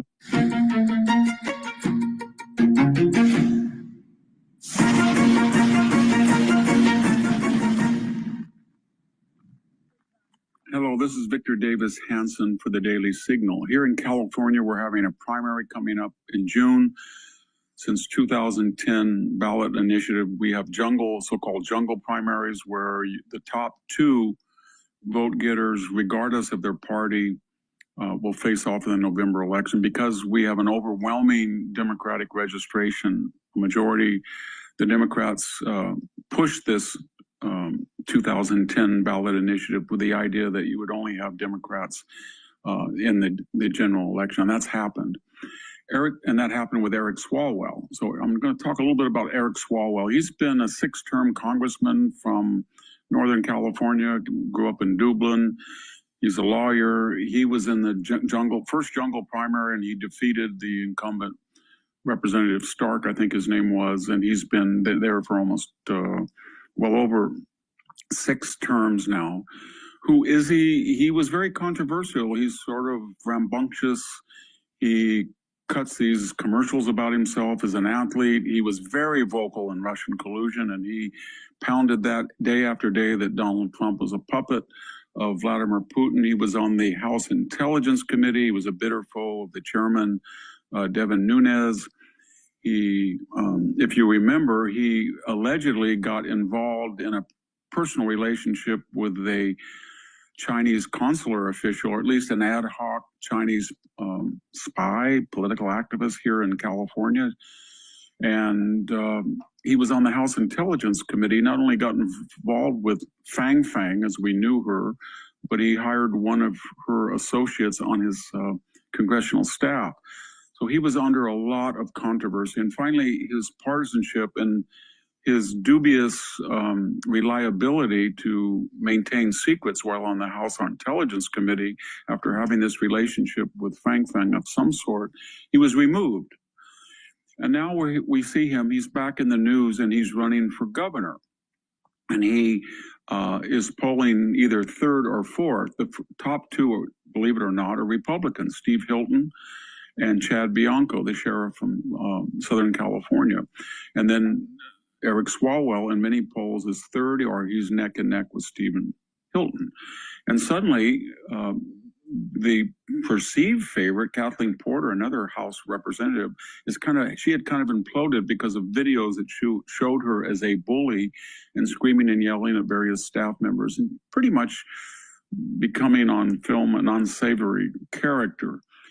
So what happened to Eric Swalwell? Well, on April 10th, his world blew up because suddenly, out of the blue, some of his congressional staffers, all female, came forward. And one of them said that she was raped by Eric Swalwell while intoxicated on 2 occasions. Another one said she was sexually assaulted. Another 2 or 3 said that he had a bad habit of forcing congressional women, many of them 20 years younger than he was, to sign non-disclosure forms so that they could not voice what he had done to them. And he had chronically, insidiously sexually harassed them. Now, the latest bombshell is people on his gubernatorial campaign staff have said that they believe that these charges are true, and some of them have resigned. And that's made this made a great controversy the last few days in California. There were other even more disturbing. In Anthony Weiner style, there were women who had been receiving text from Eric Swalwell, allegedly showing his genitalia, something like Anthony Weiner did that destroyed his congressional career. There were also stories that he was using campaign funds for his own child care. He has been married twice, his present second wife. They have 3 children, but reportedly he was improperly using campaign funds. Well, why did this come up right now? Some of the stuff dates back to 2015 and 16, and apparently it was widely known among California politicos, both nationwide and in California, that he had been a serial sexual harasser, and yet no one came forward. The answer is analogous to Joe Biden. People knew in 2020 that he was non compos mentis, but they used him as a wax and effigy because the other candidates were not viable. And once he was elected, by staying in the basement, the Obama era of politicos took over his government, and we essentially had the most left-wing administration in modern history. And we called it the Biden administration. Today, you can't find any legitimate person who believes that Joe Biden was fit to serve. Then they said he was fit as a fiddle, sharp as a tack. So what's going on? Eric Swalwell is threatening to break up the Democratic field. There are more Democratic viable candidates than there are Republicans. The Republicans really only have 2 viable Republican candidates, and they are at the top. And the way that the primary voting looked like, you would probably see 2 Republicans only in the general election, kind of a boomerang to the Democrats who dreamed up and pushed this jungle primary over a decade ago. And so they got together. I imagine somebody got together and said, is it Swalwell or Porter? And they said, well, Swalwell has more baggage. Maybe it could leak out. He's kind of a loose cannon. And somebody's began leaking this. But what my point is, if Eric Swalwell had been way ahead in the gubernatorial race, I don't think that any of this would have surfaced. It would have been analogous to Joe Biden. He would have been a useful vessel, and he would have won the governorship, and the Republicans wouldn't have had a chance. It would have been Eric Swalwell versus probably Steve Hilton, and the Democratic vast majority in registration would have ensured that. But once it was clear that he and Porter had split the vote along with 2 other Hispanic candidates, Villagrosa and Becerra, it looked like the fragmentation would give the gubernatorial race to a Republican. And so then these leaks surfaced. And they're not just leaks. They come from a representative who was one of the most vocal critics of Harvey Weinstein, of all of these people who were caught up in the Me Too movement, and more importantly, of Judge Kavanaugh. Eric Swalwell was very criticized of Kavanaugh and said he was unfit to be on the Supreme Court. So there's a sense of nemesis, irony, karma in all of this. But the wider point I'm making is the Democratic Party, who brags that it's doesn't let democracy die in darkness, and it's the guardian, the protector of democracy, has a bad habit. When they feel that something is politically and antithetical to their agenda, whether it's removing a president, basically Joe Biden, they said, you're not going to run for re-election, and then anointing a new person, Kamala Harris, who had not one single delegate in 2024. She hadn't won a single delegate, and she was anointed without an open vote, at least initially. This isn't very democratic. She was the Democratic candidate for the presidency of the United States who had never won a single delegate. She was appointed because suddenly Joe Biden, after his disastrous debate performance, went from sharp as a tack to a buffoon and embarrassing, and he can't be on the ticket. Same thing is happening with Eric Swalwell. There was a decision made that some of the Democrats had to be thinned out, willed out, when, got rid of, kaput. And they chose Eric Swalwell once these allegations suddenly were untenable in their secrecy. They couldn't suppress it anymore. But the point is that I'm making, they knew about this. People in California are on record that Eric Swalwell had a reputation for being reckless in his personal life and untoward toward women staffers. Very ironic given his advocacy for women's rights and his Me Too activity. And so, as the Democrats always do, they made a decision that he should go out. And as I speak, he's being pressured to step aside and consolidate the Democratic vote, apparently behind Kathleen Porter.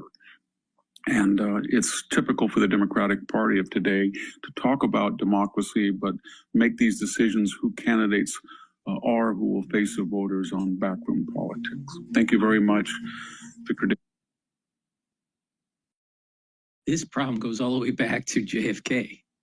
Truman warned about the primary process within the Democratic Party, and that you have almost like this mobster mentality that takes place.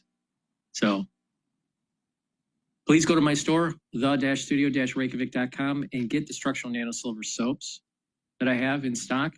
You can get it in peppermint and also in lemongrass. Very high quality soaps. They'll help to neutralize and help the health of your skin. Use them every day. Please go to my store, the-studio-reykjavik.com. And also, I have structural nano silver toothpaste. It's very high quality, has no fluoride. It'll whiten your teeth, freshen your breath, reduce inflammation at the gum line, and help the health of your gum line. With good oral hygiene, you can help your cardiovascular health and your valvular health. Super important. And because it has the structural nanosilver, it helps to neutralize.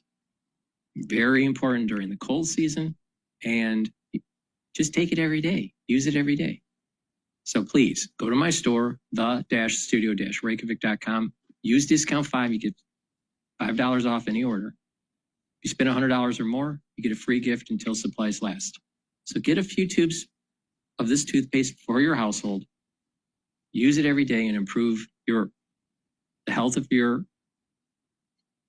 oral cavity and the health of your teeth. Please go to my store, the-studio-reykjavik.com. All right, now we're going to go to Morning Joe, because we got to have a comment about Morning Joe. And they're complaining about how Trump is grappling with his fears, because Morning Joe is not only a lawyer, he's also a psychiatrist. Welcome back. The Wall Street Journal is out with new reporting from behind the scenes at the White House entitled, "Despite his public bravado, President Trump is grappling with his own fears regarding Iran." According to the Journal, the operation to extract 2 airmen whose jet was shot down over Iran this month was followed by hours of the president screaming at aides, quote, "Images of the 1979 Iranian hostage crisis, one of the biggest international policy failures of a presidency in recent times, had been looming large in his mind." The paper reports the president is dealing with his own fear about ordering troops into harm's way. Trump has resisted sending American soldiers to take Harangue Island, for example, the launch point for 90% of Iran's oil exports. While he was told the mission would succeed and the territory's capture would give the U.S. access to the strait, he worried there would be unacceptably high American casualties. Still, he has made risky pronouncements without input from his national security team, including his post about plans to destroy the Iranian civilization, saying seeming unstable could help spur the Iranians to negotiate. A president who thrives on drama is bringing an even more intense version of his unorthodox maximalist approach to a new situation, fighting a war. He is veering between belligerent and conciliatory approaches and grappling behind the scenes with just how badly things could go wrong. Joining us now, the co-author of that piece, White House reporter for the Wall Street Journal, Annie Linsky. So, Annie, what else are you hearing about the president's feelings about this behind the scenes? And it seems to match pretty well or track pretty well with the way Iran is responding, which anybody with a sense of how things go with Iran is not surprised about. Yeah, Micah, my colleague Josh Dossie and I set out to try to draw a portrait of the president at war. Donald Trump has had 2 presidencies, but he has never overseen a sustained military campaign like this. And while we, as Americans have seen his very unique governing style in other aspects of his presidency, legislating executive orders and the like, we've never witnessed this type of sort of impulsive and his sort of desire to appear chaotic during wartime. So that was what we were trying to show and the reporting target that we had for this piece. Annie, one of the things I thought was really fascinating about your piece was how there seem to be 2 parallel tracks happening that are not necessarily communicating with each other all the time in the White House. So you've got during the operation to try and rescue the airmen, you've got the security people keeping Donald Trump away from the situation because they thought he might make it more complicated.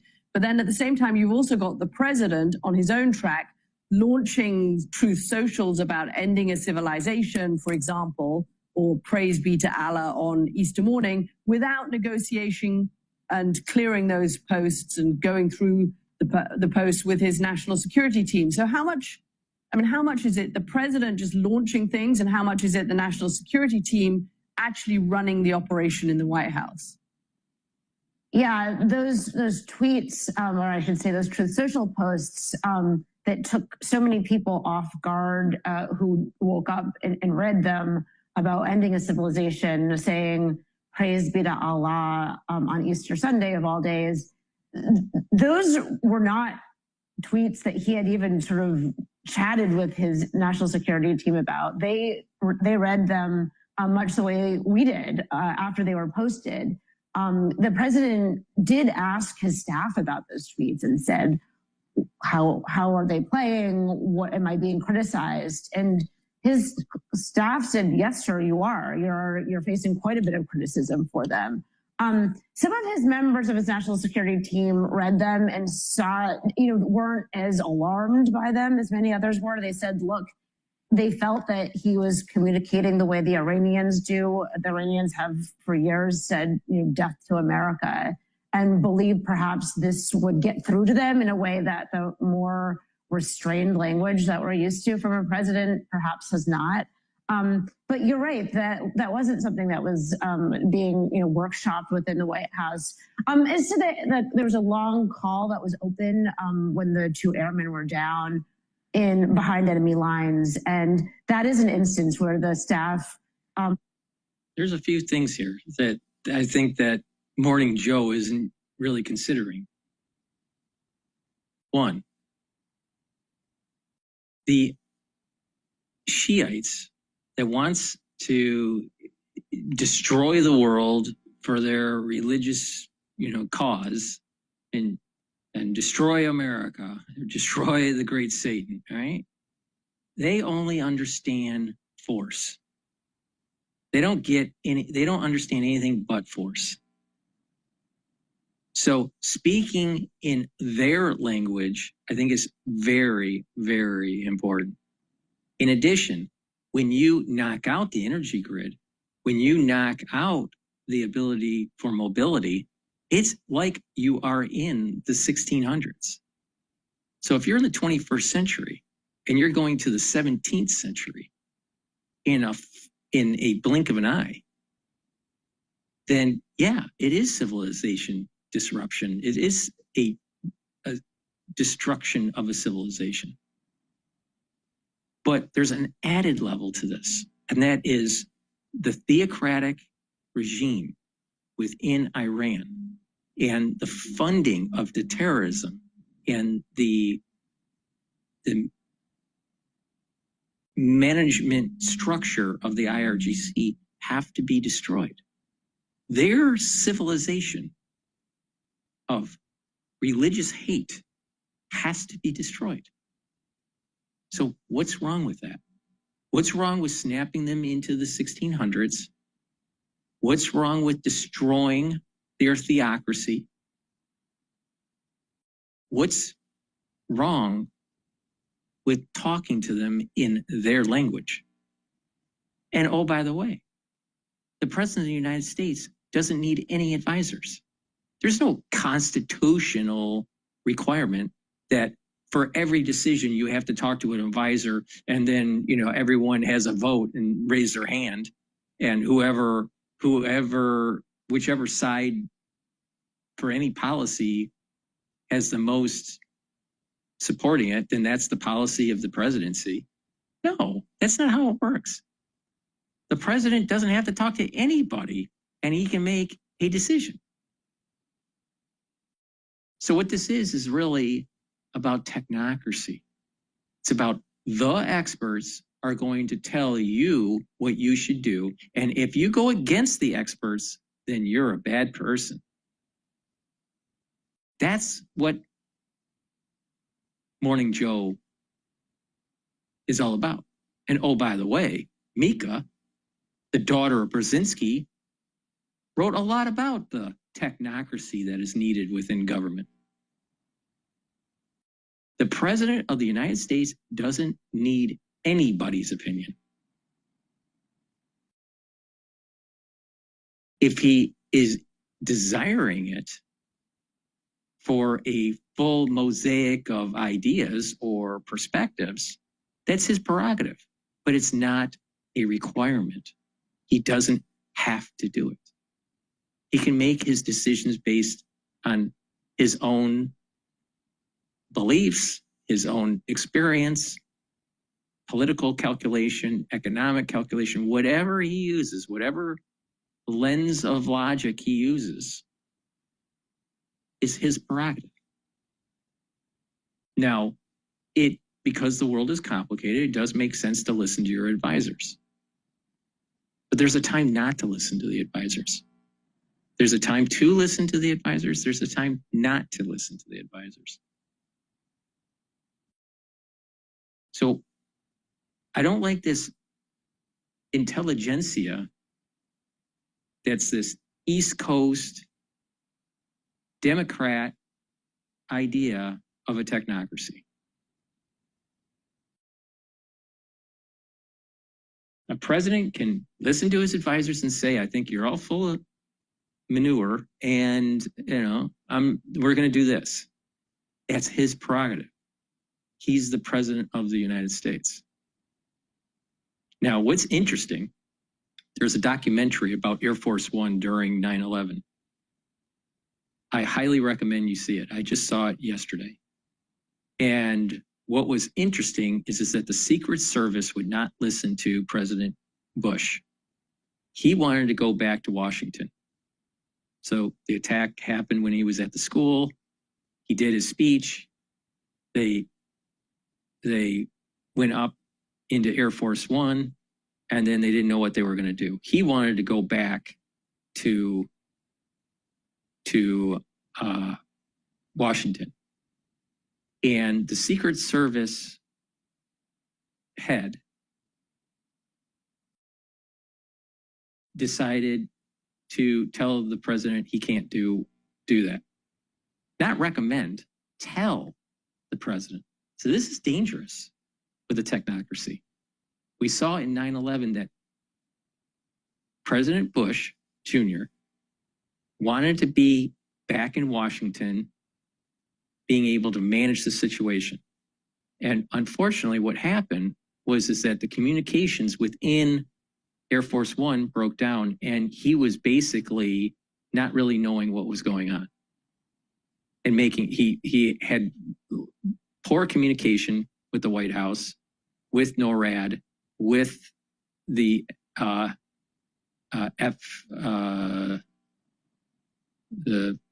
I think it's the FAA, and what was going on. So the communication systems actually broke down on Air Force One. They upgraded it, and hopefully we don't have that problem again. But the thing is that he had the instinctive feeling that you had to be in Washington managing the situation instead of being up in the air, floating around, and not really coordinating with operations of our response. The Secret Service prevented him from forcing the plane to go back to Washington. Now, he was very upset. There's some pictures of him being upset and yelling at Secret Service and his staff and all this stuff. The thing is that when he came, all right, so he was basically captive by the Secret Service on Air Force One. All right. Now, he was still president, but he didn't really fully have control of the situation. Cheney had more control of the situation than President Bush did.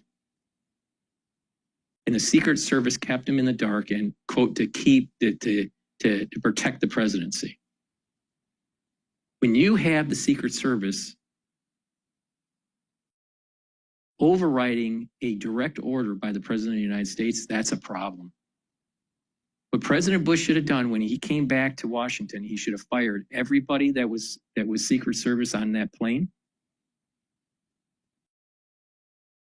And or he should have directly had a direct order with the military staff that's on the plane to arrest the actual Secret Service head, which was preventing him to actually preventing Bush from commanding the plane to go back to Washington. There was a mini coup that happened during 9/11 in Air Force One, where the president was not allowed to be president and the Secret Service took over. That's a major, major problem. That's a major problem. They're not elected officials. The president is, the Secret Service not. Yes, they need to protect the staff and they need to protect the president and, and yada, yada, yada, and the family and all this. But when the president tells them, I don't care, we're going back to Washington to coordinate our response to this terrorist attack, the Secret Service should not have had the ability to intervene and stop him from that command. And he should have held them, he should have fired them and had them arrested once they got back to Washington. He didn't do that, but he should have forced the issue. The Secret Service is not the presidency. They protect the presidency, but they don't have full control. When the leader says, I want to do this, they can't circumvent that. So what right now we have is a technocracy. What we have is a bunch of experts that think they know better. That's a big problem. What happens when you have an elected official that wants to lead the people in a different direction? That's all legal. It's all constitutional. When you have a bunch of technocrats preventing you from doing it. We had a coup that took place during 9/11 on Air Force One. The President of the United States was not in full control because of the Secret Service. That's a major problem. So you can expand this out to the cabinet during Trump's administration. Why do you think leaks happen in an administration or at the Pentagon? Because someone that is of decision authority makes a decision that goes counter to the expert's opinion. the experts' recommendation. So they leak it out and they try to create a fuss in the news, trying to change the decision maker within the administration. Now, it could be a lower decision maker for a lower issue, or it can be all the way up to the presidency. But our constitutional republic is predicated on the ability of the president to make the decisions, as long as they're legal. And telling Air Force One to go back to Washington so he can be in control of the situation is the presidential's the president's prerogative. It's the presidential's authority that supersedes the Secret Service. So we have to be very careful here that the presidency is captured.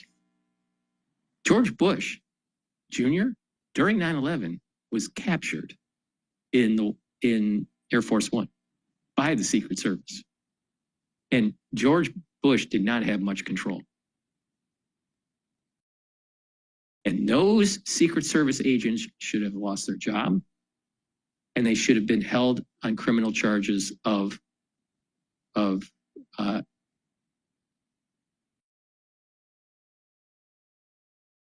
coup or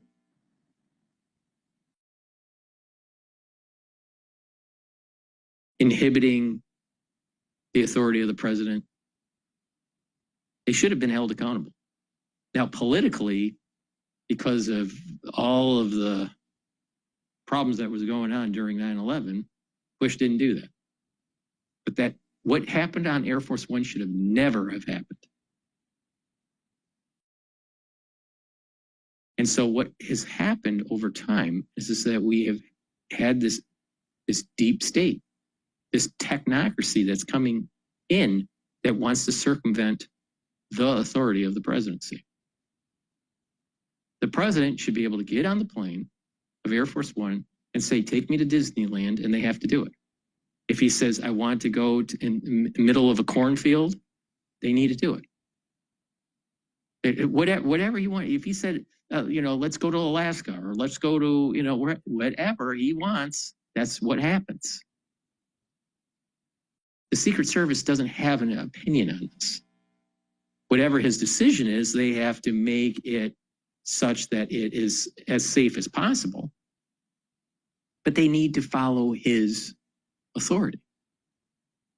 But they thought they knew better. Bush should have been in Washington, D.C.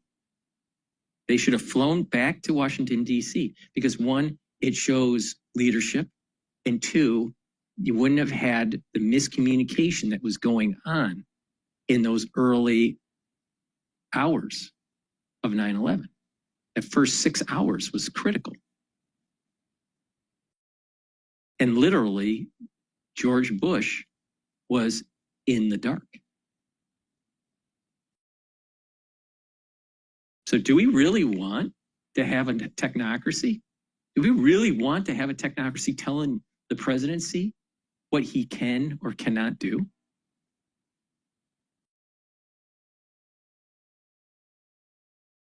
They're eroding the presidency.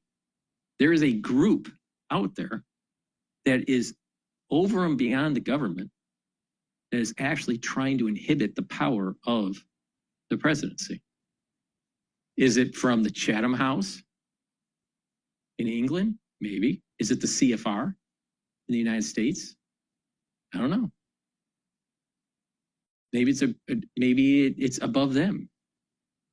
But there is this technocracy that is taking hold in the United States. It's a major problem. And a lot of people I didn't know about what happened on Air Force One during 9/11, but there was a coup. There was a coup. The Secret Service prevented George Bush on having control of the situation. The Secret Service was in charge. That is totally unacceptable. Now listen to the memoir, listen or read the memoirs of some of these recent presidents. They all say that when they are talking about the Pentagon. Memoirs of what was happening in the first administration with Trump were saying that you had generals that didn't want to listen to Trump in terms of trying to de-escalate from Afghanistan. You had people within the cabinet that were leaking and also slow walking his policies. That's very similar to what was happening with the Secret Service during 9/11, circumventing the power of the presidency. Barack Obama, in his memoir, stated that he was having problems with the Pentagon, trying to de-escalate in Iraq. People supposedly knew better in the Pentagon, not listening to the President of the United States. If the President of the United States says, I want to end the war, we're getting out, and this is the date, the Pentagon needs to do it. No, you have people dug in, not listening. And this is the reason why Pete Hegseth is cleaning house.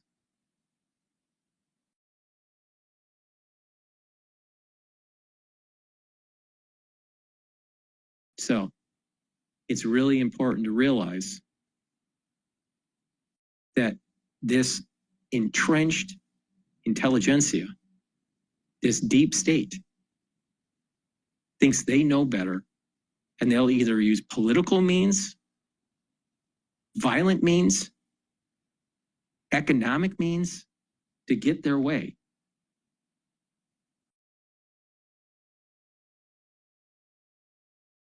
But they know better. The paper belt, the intelligentsia of the Boss-Wash corridor, they know better. Really? It doesn't seem like it's constitutional. They were updating the president frequently, but they didn't want him to be on that line. They were concerned that he was so impatient as he was watching those developments that they didn't have him doing the minute-to-minute call. But to be fair, to be sure, he was being updated regularly in that weekend when those airmen were down.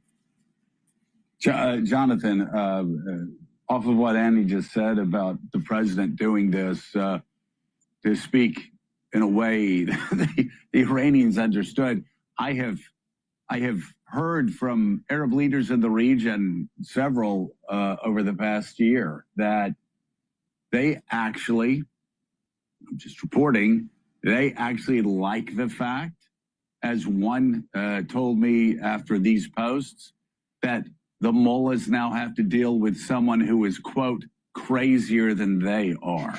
Other diplomats across the region have said he actually thinks like an Arab leader. He doesn't think like an American leader. Donald Trump thinks and talks like the sort of leaders that we grew up with. And if that throws the Iranians off, you Americans may not understand this, but we're totally fine with it, which I found to be fascinating. Yes, I do have a problem with it. I have a problem with all of it. That said, even this past week, I heard again, as I've been hearing for a year. It's too easy for some liberal saying, "Oh, I have a problem with what Trump is doing. I have a problem with the way he speaks." Solve the problem. It's a 47-year problem. The Shiite religion is crazy. Pay attention. You don't believe me? Why don't you actually go on YouTube and actually watch about 4 or 5 hours of documentaries about the situation, about the history of Iran? And I'm telling you, we've done some stupid things, especially the CIA and MI6. But the thing is that this is a hornet's nest, and we got to solve this problem now, or it's going to be a big problem later. But the intelligentsia knows better. Really? I don't think so, because the intelligentsia has been kicking the can down the road for the last 47 years. It's time to kill them. It's time to kill our enemies. There's nothing wrong with that. Well, that's a war crime. Oh, you can't do that. That's a war crime. See, once again, you have a legal apparatus and an intelligentsia apparatus trying to circumvent what the president can do. Scare them with legality, scare them with leaks, scare them with a less cohesive cabinet. Demonize them in the news. Is that the right policy? Do we want the Shias to rise up with weapons of mass destruction? Do we really want that? Is that what the intelligentsia wants? The intelligentsia allowed for a nuclear capability in North Korea. The intelligentsia allowed for Pakistan and India to have nuclear weapons. The intelligentsia led to nuclear proliferation.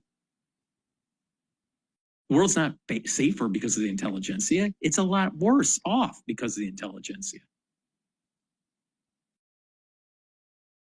Before we continue with Morning Joe, who happened to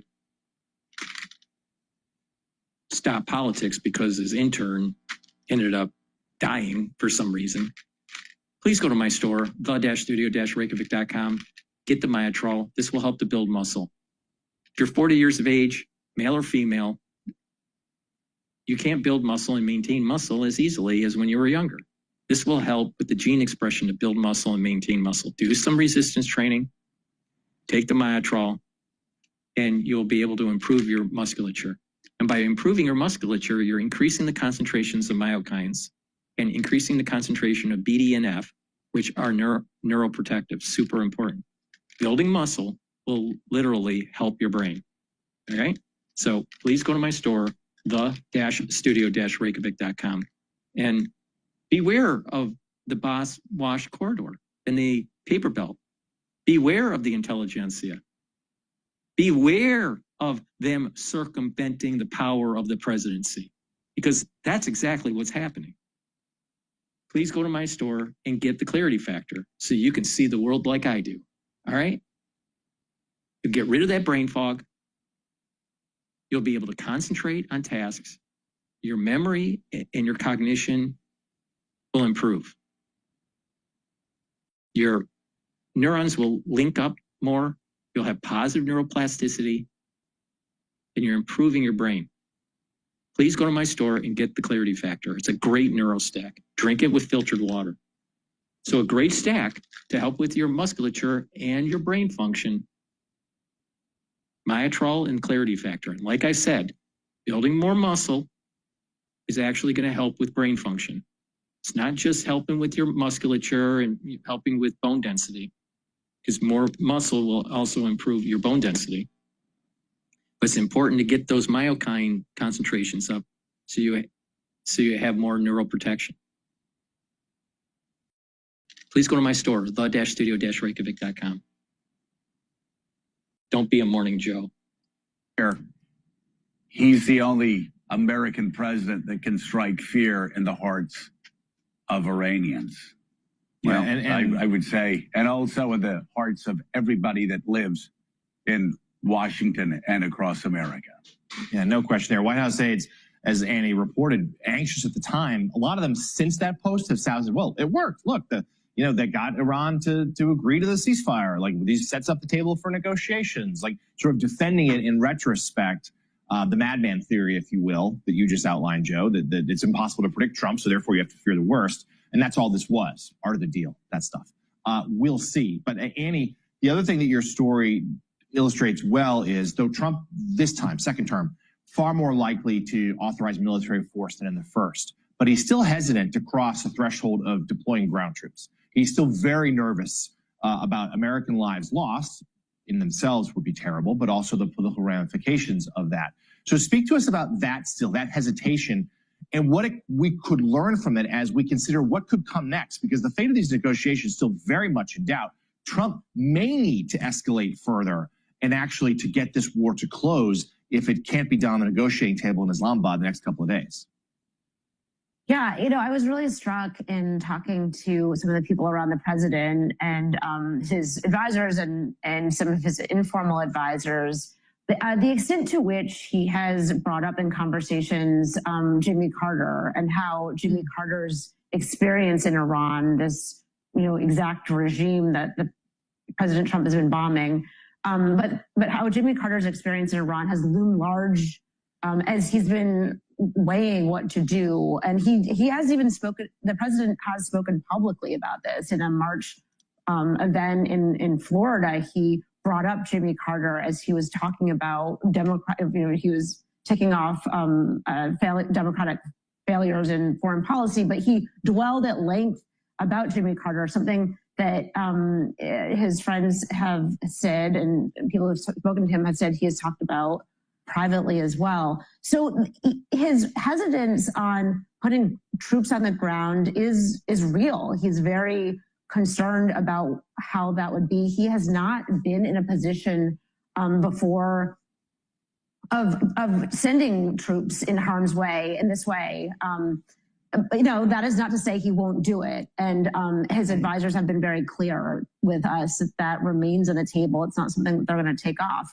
But he has said, troops going to Kyrgyz Island, would they be sitting ducks? Would they all be killed? And that is a very real fear that he has articulated. And for good reason. And Annie, I couldn't help but notice the picture that accompanied your story, at least when I read it online, had so many parallels with the failed 1980 Operation Eagle Claw, the failed operation to rescue the Iranian hostages back in 1980. Obviously, that parallel haunts the president, doesn't it? It really does. It's something that we have heard he talks about extensively. And this is a time in his life when he was coming of age. He paid close attention to the news, as we know. But he would be he is one of 7 presidents to be bedeviled by this national security threat that Iran has faced. And he has thought about how other presidents have attempted to handle it and failed. Yep. So it is on his mind. All right, White House reporter for the Wall Street Journal, Annie Linsky, thank you very much for your reporting. The new reporting is available to read online right now. All right.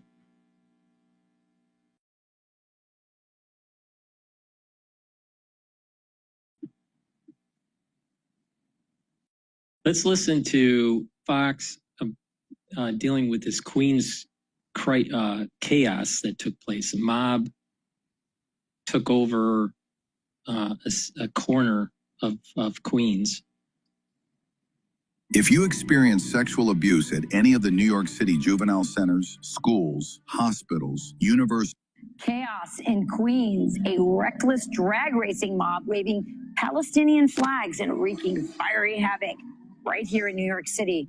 The street takeover involved more than 100 cars. And at one point, 3 people jumped on a police car, cracked its windshield. Former NYPD Chief of Department John Schell joins us now. Chief, it's so great to have you on today. What the heck? How does that happen? Well, this has been going on for years with these car meets on those mopeds and quads. And we were dealing with it for like 3 years. And you really have to have a strategic response to this. Cops just can't show up and think you're going to deal with that. You're not. So in 3 years of us going after it, when I say going after it, aviation, hundreds of cops, checkpoints, we took over 100,000 of these cars and bikes off the street in 3 years. It's something you have to stay on top of. And it was the #1 community complaint in the city, regardless of where you were from. When you see this, as a New Yorker, lawlessness, do whatever I want, no consequences, you have to stay on top of this, and it can be done. This really is disgusting to watch. Yeah. Is this worse than it was before? Are you seeing an uptick? I've seen an uptick, and how do you know what's working? #1, when you don't see it, and when you see calls for service go down for, like, we call them roving bands, reckless driving, we kicked them in their tails. We were in their social groups, and they were scared of us. They knew we were out there. They would say, let's go to Jersey. I'd say, see you later. But it was not. But there was. I was telling Riff, there's something great when you make some arrests and a couple of cars get away, but you get their license plate. And you show over their doorstep three days later. And you show mom and dad their $50,000 car on the back of a tow truck and say bye. Bye, thank you. So you're donating to the city of New York. Thank you. You got to send that message, and it's got to be consequences. Did the parents play a role in this? Some do, some don't, but some of these aren't kids. Some of these are adults, 30, 40 years, and they'll tell you, well, we have nowhere to go. And our response will grow up, first of all, drive like a normal person. But the reckless driving piece, the district attorney has to be on board. This is a felony or a misdemeanor. There's got to be consequences. Somebody could be killed easily. That car goes out of control and goes in a crowd. Absolutely. And John, so why are they doing it? I mean, why? Because we see this in D.C. as well. It's in other cities.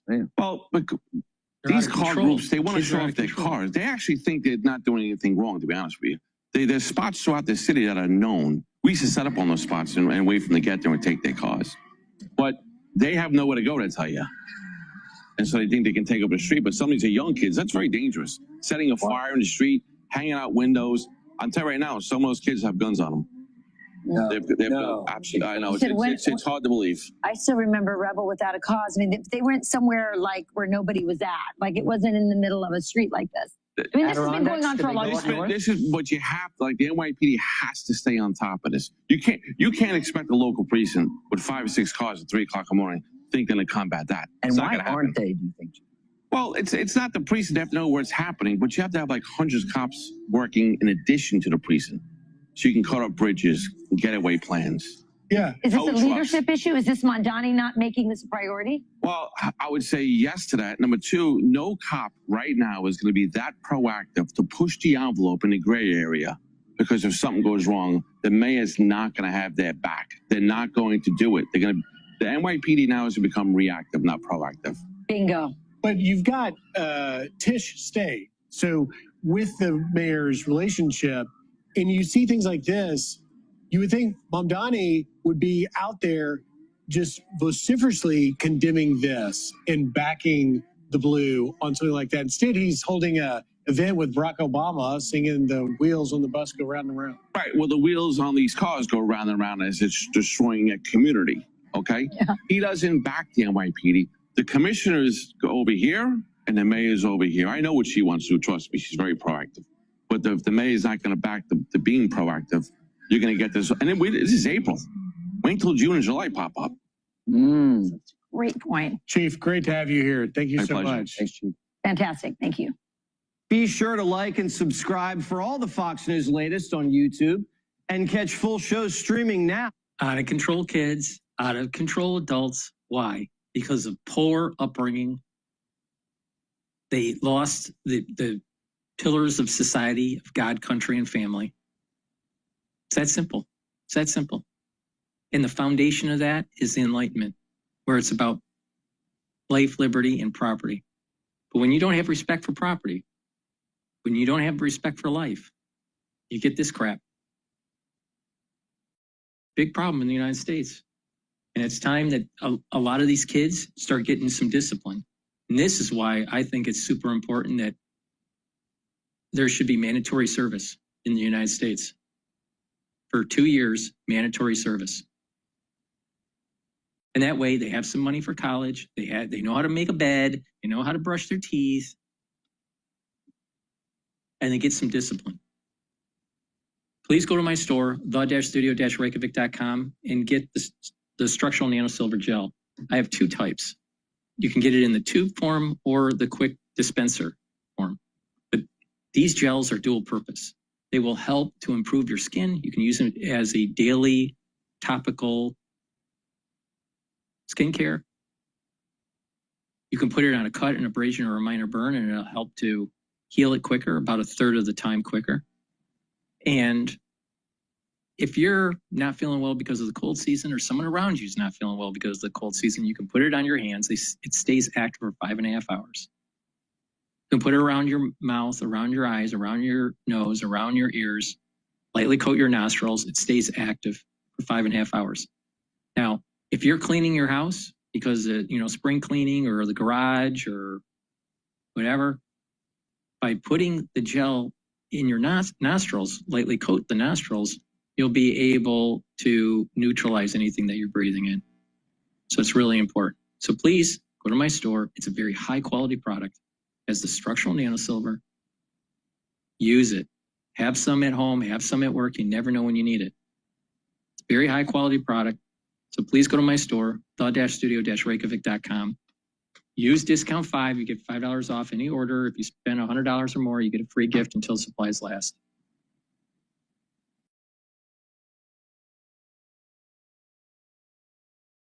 Let's listen into Fox News, Fox Business. Hike the world's best trails. Trucktravel.com.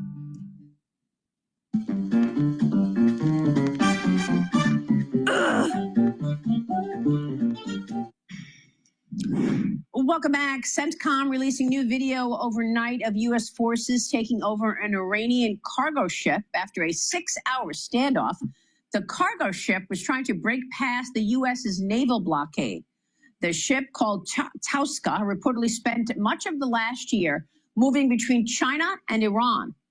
Hundreds of commercial tankers are now stranded on both sides of the strait after Iran halted traffic in the strait over the weekend, reversing course on its decision to effectively open it on Friday, agreeing with the United States. Tehran now telling shippers they must use new traffic lanes along the Iranian coast. But President Trump told me yesterday on the phone that it was the U.S. who closed the strait because of the blockade. U.S. officials are gearing up for another round of talks in Pakistan tonight. The Iranians, however, still no response on this meeting. The state media is suggesting that Iran might not show up, although AP reported this morning that the meeting is on, and President Trump told me yesterday a deal will be signed tonight. Meanwhile, House Democrats are now discussing plans to force a vote on an Iran war powers resolution every day until one passes or U.S. operations in the region end as the conflict approaches the 60-day mark. February 28th is when it started. Joining me now is California Congressman Ro Khanna. Congressman, good to see you. Thank you so much for being here. Good to see you, Maria. And I want to get your take on where we are. You introduced a bill to stop U.S. oil exports during the conflict in Iran. Why do you want to stop U.S. oil exports during this conflict? Maria, it's common sense. Why would we be sending our oil overseas when Americans are getting fleeced at the pump? When gas has gone from $2.30 to $4, we should have our oil supply for Americans, and that would bring down the price. This was a giveaway in 2015 to the big oil companies. Yeah, it's good for them. It's not good for the average consumer. I don't know if it's a giveaway, really, but the truth is the president told the nation just the other day, and we know this to be true, that the U.S. is producing more oil and gas.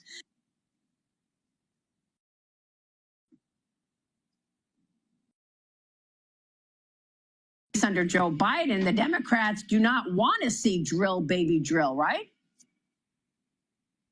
The U.S. was producing, as you know, more oil and gas at a record level, even under Joe Biden. The point is, though, why are we exporting it? And Maria, the biggest point is, why have we gotten into a war that has led to the closing of the Strait of Hormuz? The strait was perfectly open 60 days ago. And, you know, I talked, as I know you do, I talked to some of the senior finance guys at Wall Street, JP Morgan, others. They thought that this war would have been over in 3 weeks. This war has gone on 60 days. It's hurting the economy. It's putting our lives at risk. We've got Khamenei Jr. in charge, who is actually more hardline with the IRGC. We have a worse regime in there. What have we achieved? Are you saying that you do not think it's a good idea to defang Iran from having a nuclear weapon? Absolutely, we should do that. But this is not achieving that. We now have Khamenei Jr. who actually wants to do that. So, Congressman, how do you expect to do that? I'll tell you how your plan? Hold on. What is your plan to ensure that Iran does not have a nuclear weapon? Well, this is not doing it. This is putting Iran closer on the trajectory of a nuclear weapon because Khamenei Sr., who we assassinated. That's not true. That's not true. President Obama. Let me just finish, Maria. Let me just finish. Okay, go ahead. Let me finish. Go ahead. You know, look, look, Kavanaugh Jr.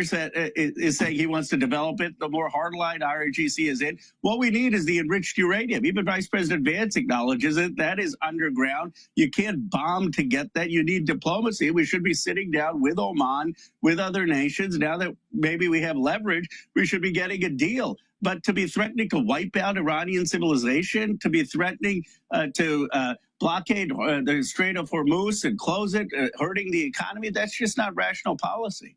Now, President, look, are you saying that you want diplomacy with Iran and you think that they're going to tell you the truth?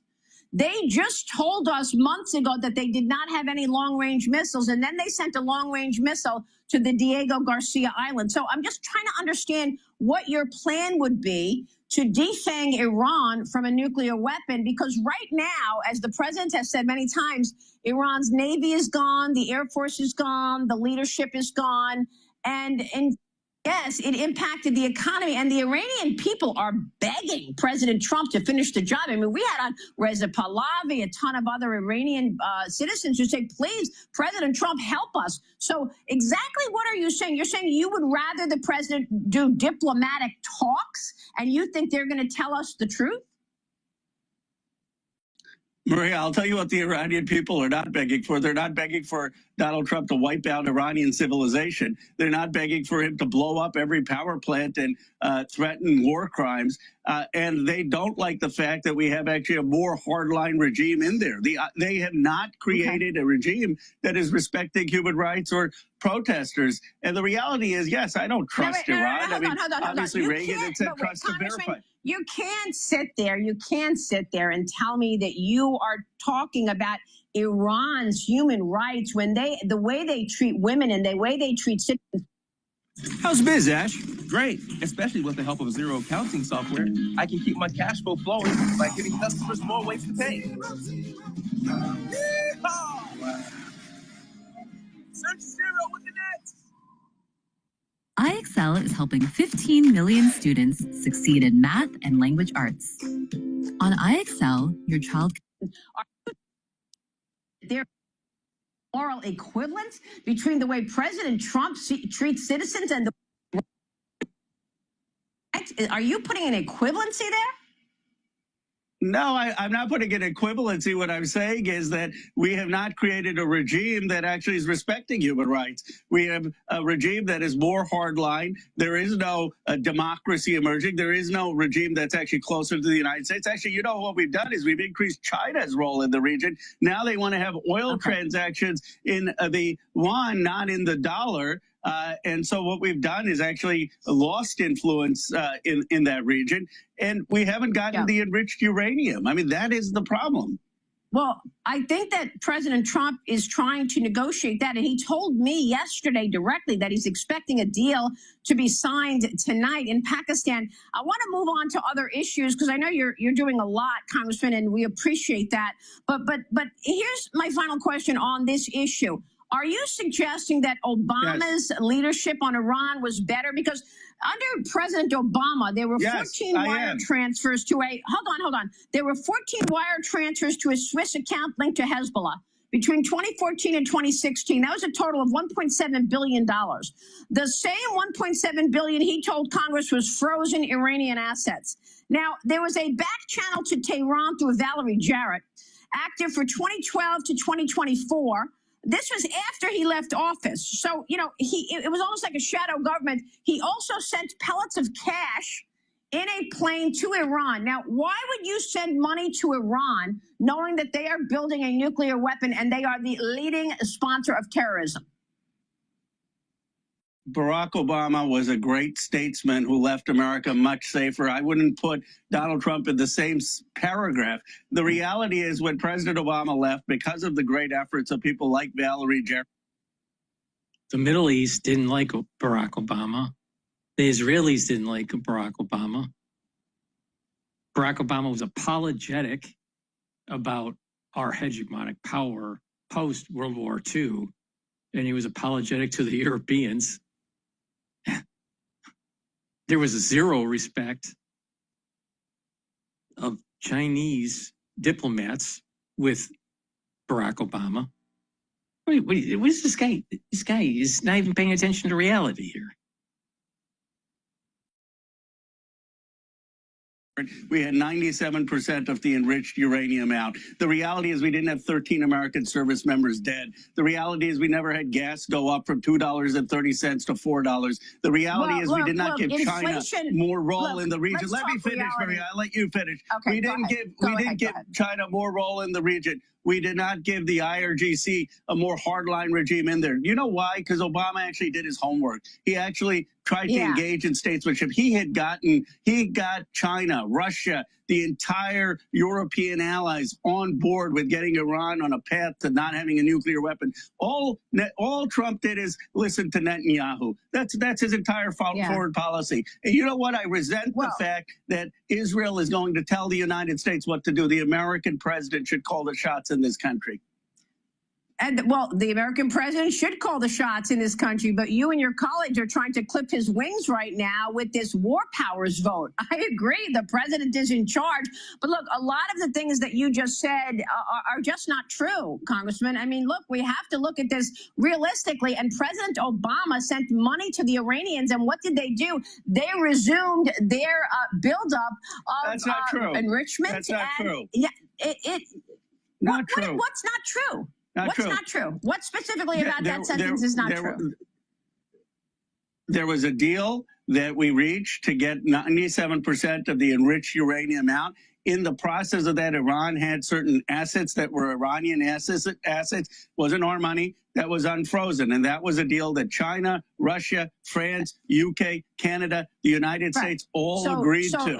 And then you had President Netanyahu Obama come in and try to torpedo it, and AIPAC tried to torpedo that deal. We were on a path to having a denuclear Iran, but what happened is it wasn't in Netanyahu's interest and AIPAC's interest, and they've dragged us into another war in the Middle East. They've hurt America. And he's missing a major piece of this. The Iranians, under the Obama administration, under the Trump 1.0 administration, and the Biden administration, were building up rocketry, missile, and drone capability to create a shield to hide behind, to be able to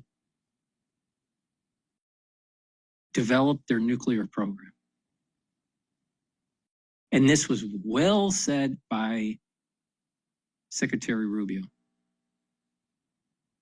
The Iranians were given time and money to be able to build a defensive and offensive capability. Barack Obama failed. Trump 1.0 failed. Biden administration failed. Bush Jr. failed. Clinton failed. Bush Sr. failed. Reagan failed. Carter failed. It's time to get the job done.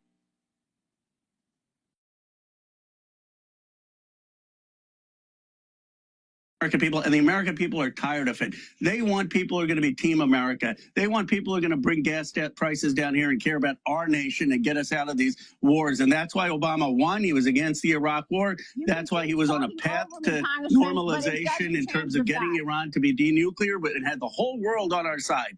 And AIPAC, Netanyahu tore that up. Relax. Congressman, it doesn't change the fact that 10 presidents before President Trump I'm having all trouble said the hearing same you. thing. I think there's some connection issue. Now I can hear you. Congressman, it doesn't change the fact that 10 presidents before President Trump all said the same thing. Iran cannot have a nuclear weapon. They are the leading state sponsor of terrorism. They cannot have a nuclear weapon. One president delivered, and that was Barack Obama. No, that's not true. Not one Barack of them did Obama is the only one who delivered. Congressman, you're talking fantasy. 97% Obama did out. nothing about it. You're talking fantasy. Obama did nothing about Not true. it. Other than send money to the Obama Iranians. got the whole world. He didn't send money to them. That's just factually false. He unfroze Iranian assets, but he had the whole world behind us. How many countries do we have behind us now? Obama had Russia, China, Canada, UK, France, all the whole world on board, and they lost 97%. We're going to go to MS now about Kash Patel filing a lawsuit, it looks like. Please go to my store, the-studio-reykjavik.com, and get the Max 35er Cleanse. This will help to boost up your immune system. Take a teaspoon a day every day, swish in your mouth, gargle about 20 seconds, then swallow it. What this will do is improve your oral cavity, help the health of your oral pharynx, maintain a mucosal barrier, and help the health of your epithelial cells. Super important. And it will help to neutralize. You can use this, especially if you're not feeling well because of the cold season or because you're doing spring cleaning or allergies. But take it every day. Take a teaspoon a day every day. If you're not feeling well because of the cold season or allergies, take a tablespoon.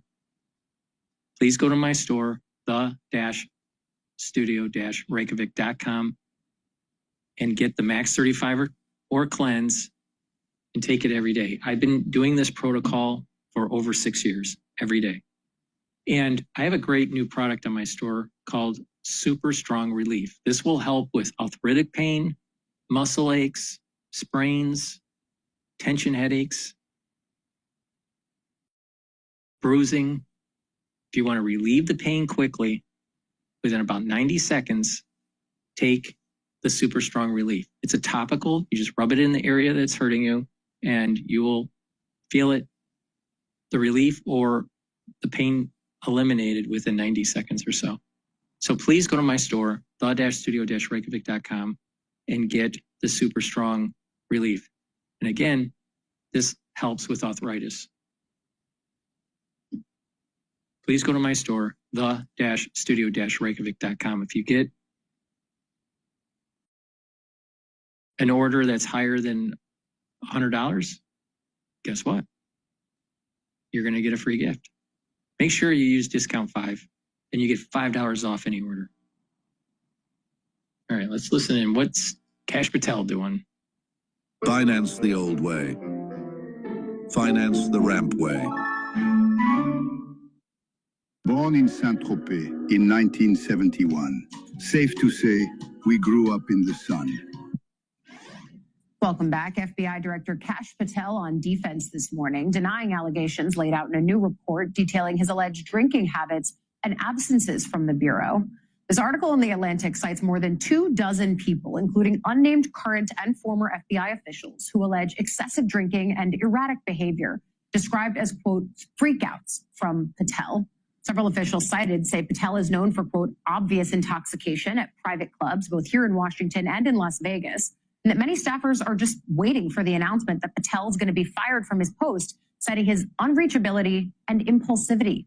The Atlantic also wrote that President Trump has complained Patel has seemed unprepared for TV appearances and that some investigations he directed Patel to pursue haven't moved quickly enough. Patel took to social media to defend himself, writing in part, quote, no amount of BS you write will ever deter this FBI from making America safe again.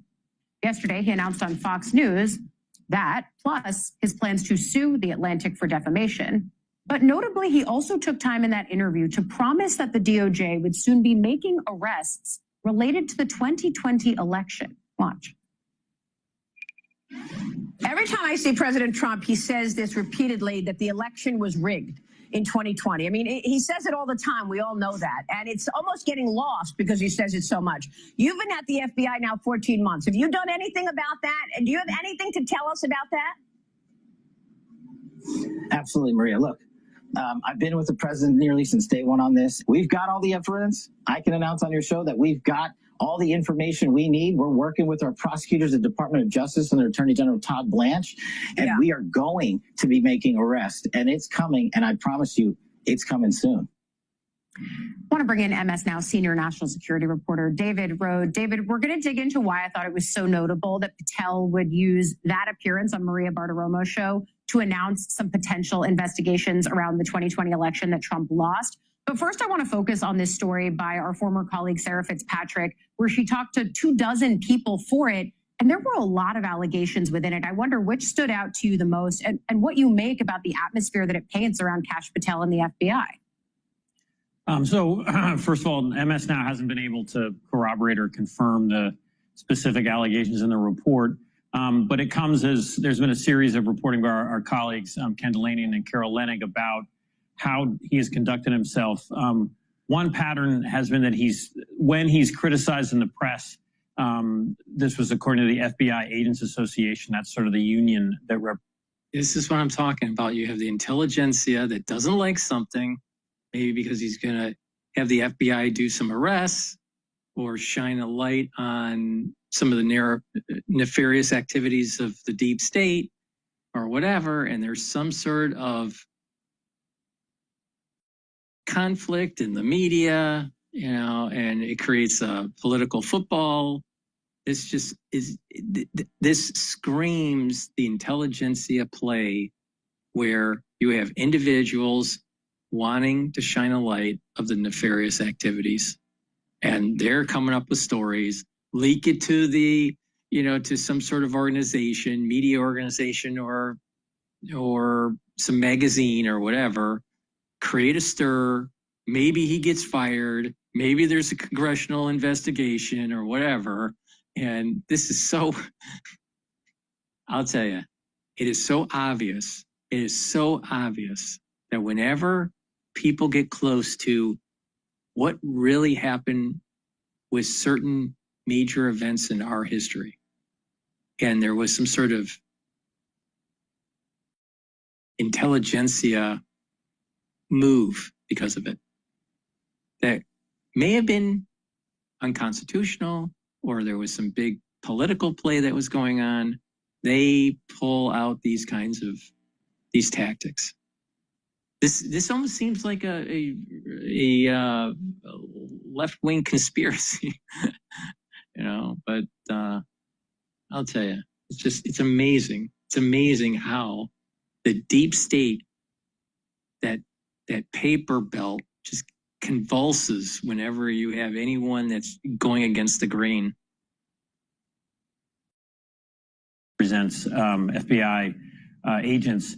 When he's criticized, there's subsequently been firings, and that this has been firings. There was specific firings recently about FBI agents who were in a counter-espionage unit. This was before the war began with Iran, but those kind of firings, the concerns are from current and former agents that they weaken the country in terms of defending it when it is at war. And so that's one element of his leadership that I think has frustrated folks. Yeah, I think that's the underlying premise, too, in the Atlantic story, this idea that his behavior allegedly is one thing, but then the impact on the Bureau itself and America's national security is the other, and that's really of paramount importance. But the other piece of this for Patel is how do you end up keeping your job? Because there were large questions looming in the aftermath of Pam Bondi's firing about if Patel was next. And I think when I see him go on Fox News and say, we're going to be making arrests connected to the 2020 election, it does seem like things we've seen other people in his position do to try to shore up their position in Trump's eyes. Okay, I'm in a bad place. Let me move on something I know the president cares about. Yes, and so in terms of the 2020 election, these are old claims by President Trump. His attorney general in 2020, Bill Barr, a deep conservative, disagreed with the president and told the president, you did not win the 2020 election. He subsequently resigned.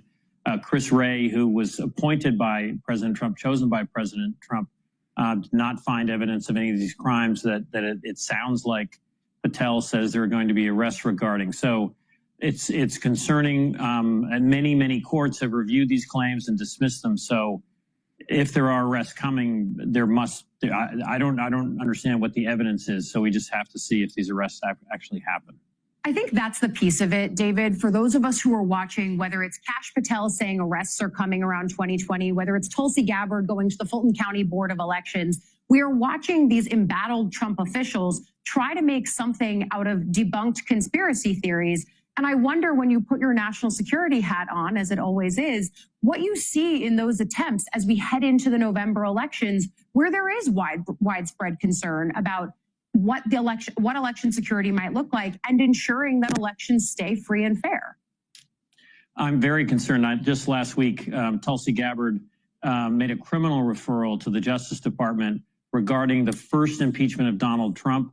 This would be back in his first term, and it was a criminal referral to the whistleblower who alerted first the intelligence community about the call between President Trump and Ukrainian President Zelensky. The allegation was that Trump threatened to withhold aid from Ukraine if it didn't investigate Joe Biden at the time. This was a call in 2019. And this criminal referral involved the whistleblower themselves, who's remained anonymous, and then the Inspector General of the intelligence community at that time, Michael Atkinson. He found it to be a credible and urgent threat. That's the definition for what needs to go to Congress, and Atkinson sent it to Congress. But now Tulsi Gabbard has referred them for criminal investigation. It's not definite they're going to be charged, but that's just another example of what you're describing. Yeah, attempts to rewrite history, despite the fact that courts, as you mentioned, in many of these scenarios around 2020, and in the situation that you're mentioning as well, have found that there's no there. And yet we know it remains a priority of the president. MS Now senior national security reporter David Rode, thank you as always.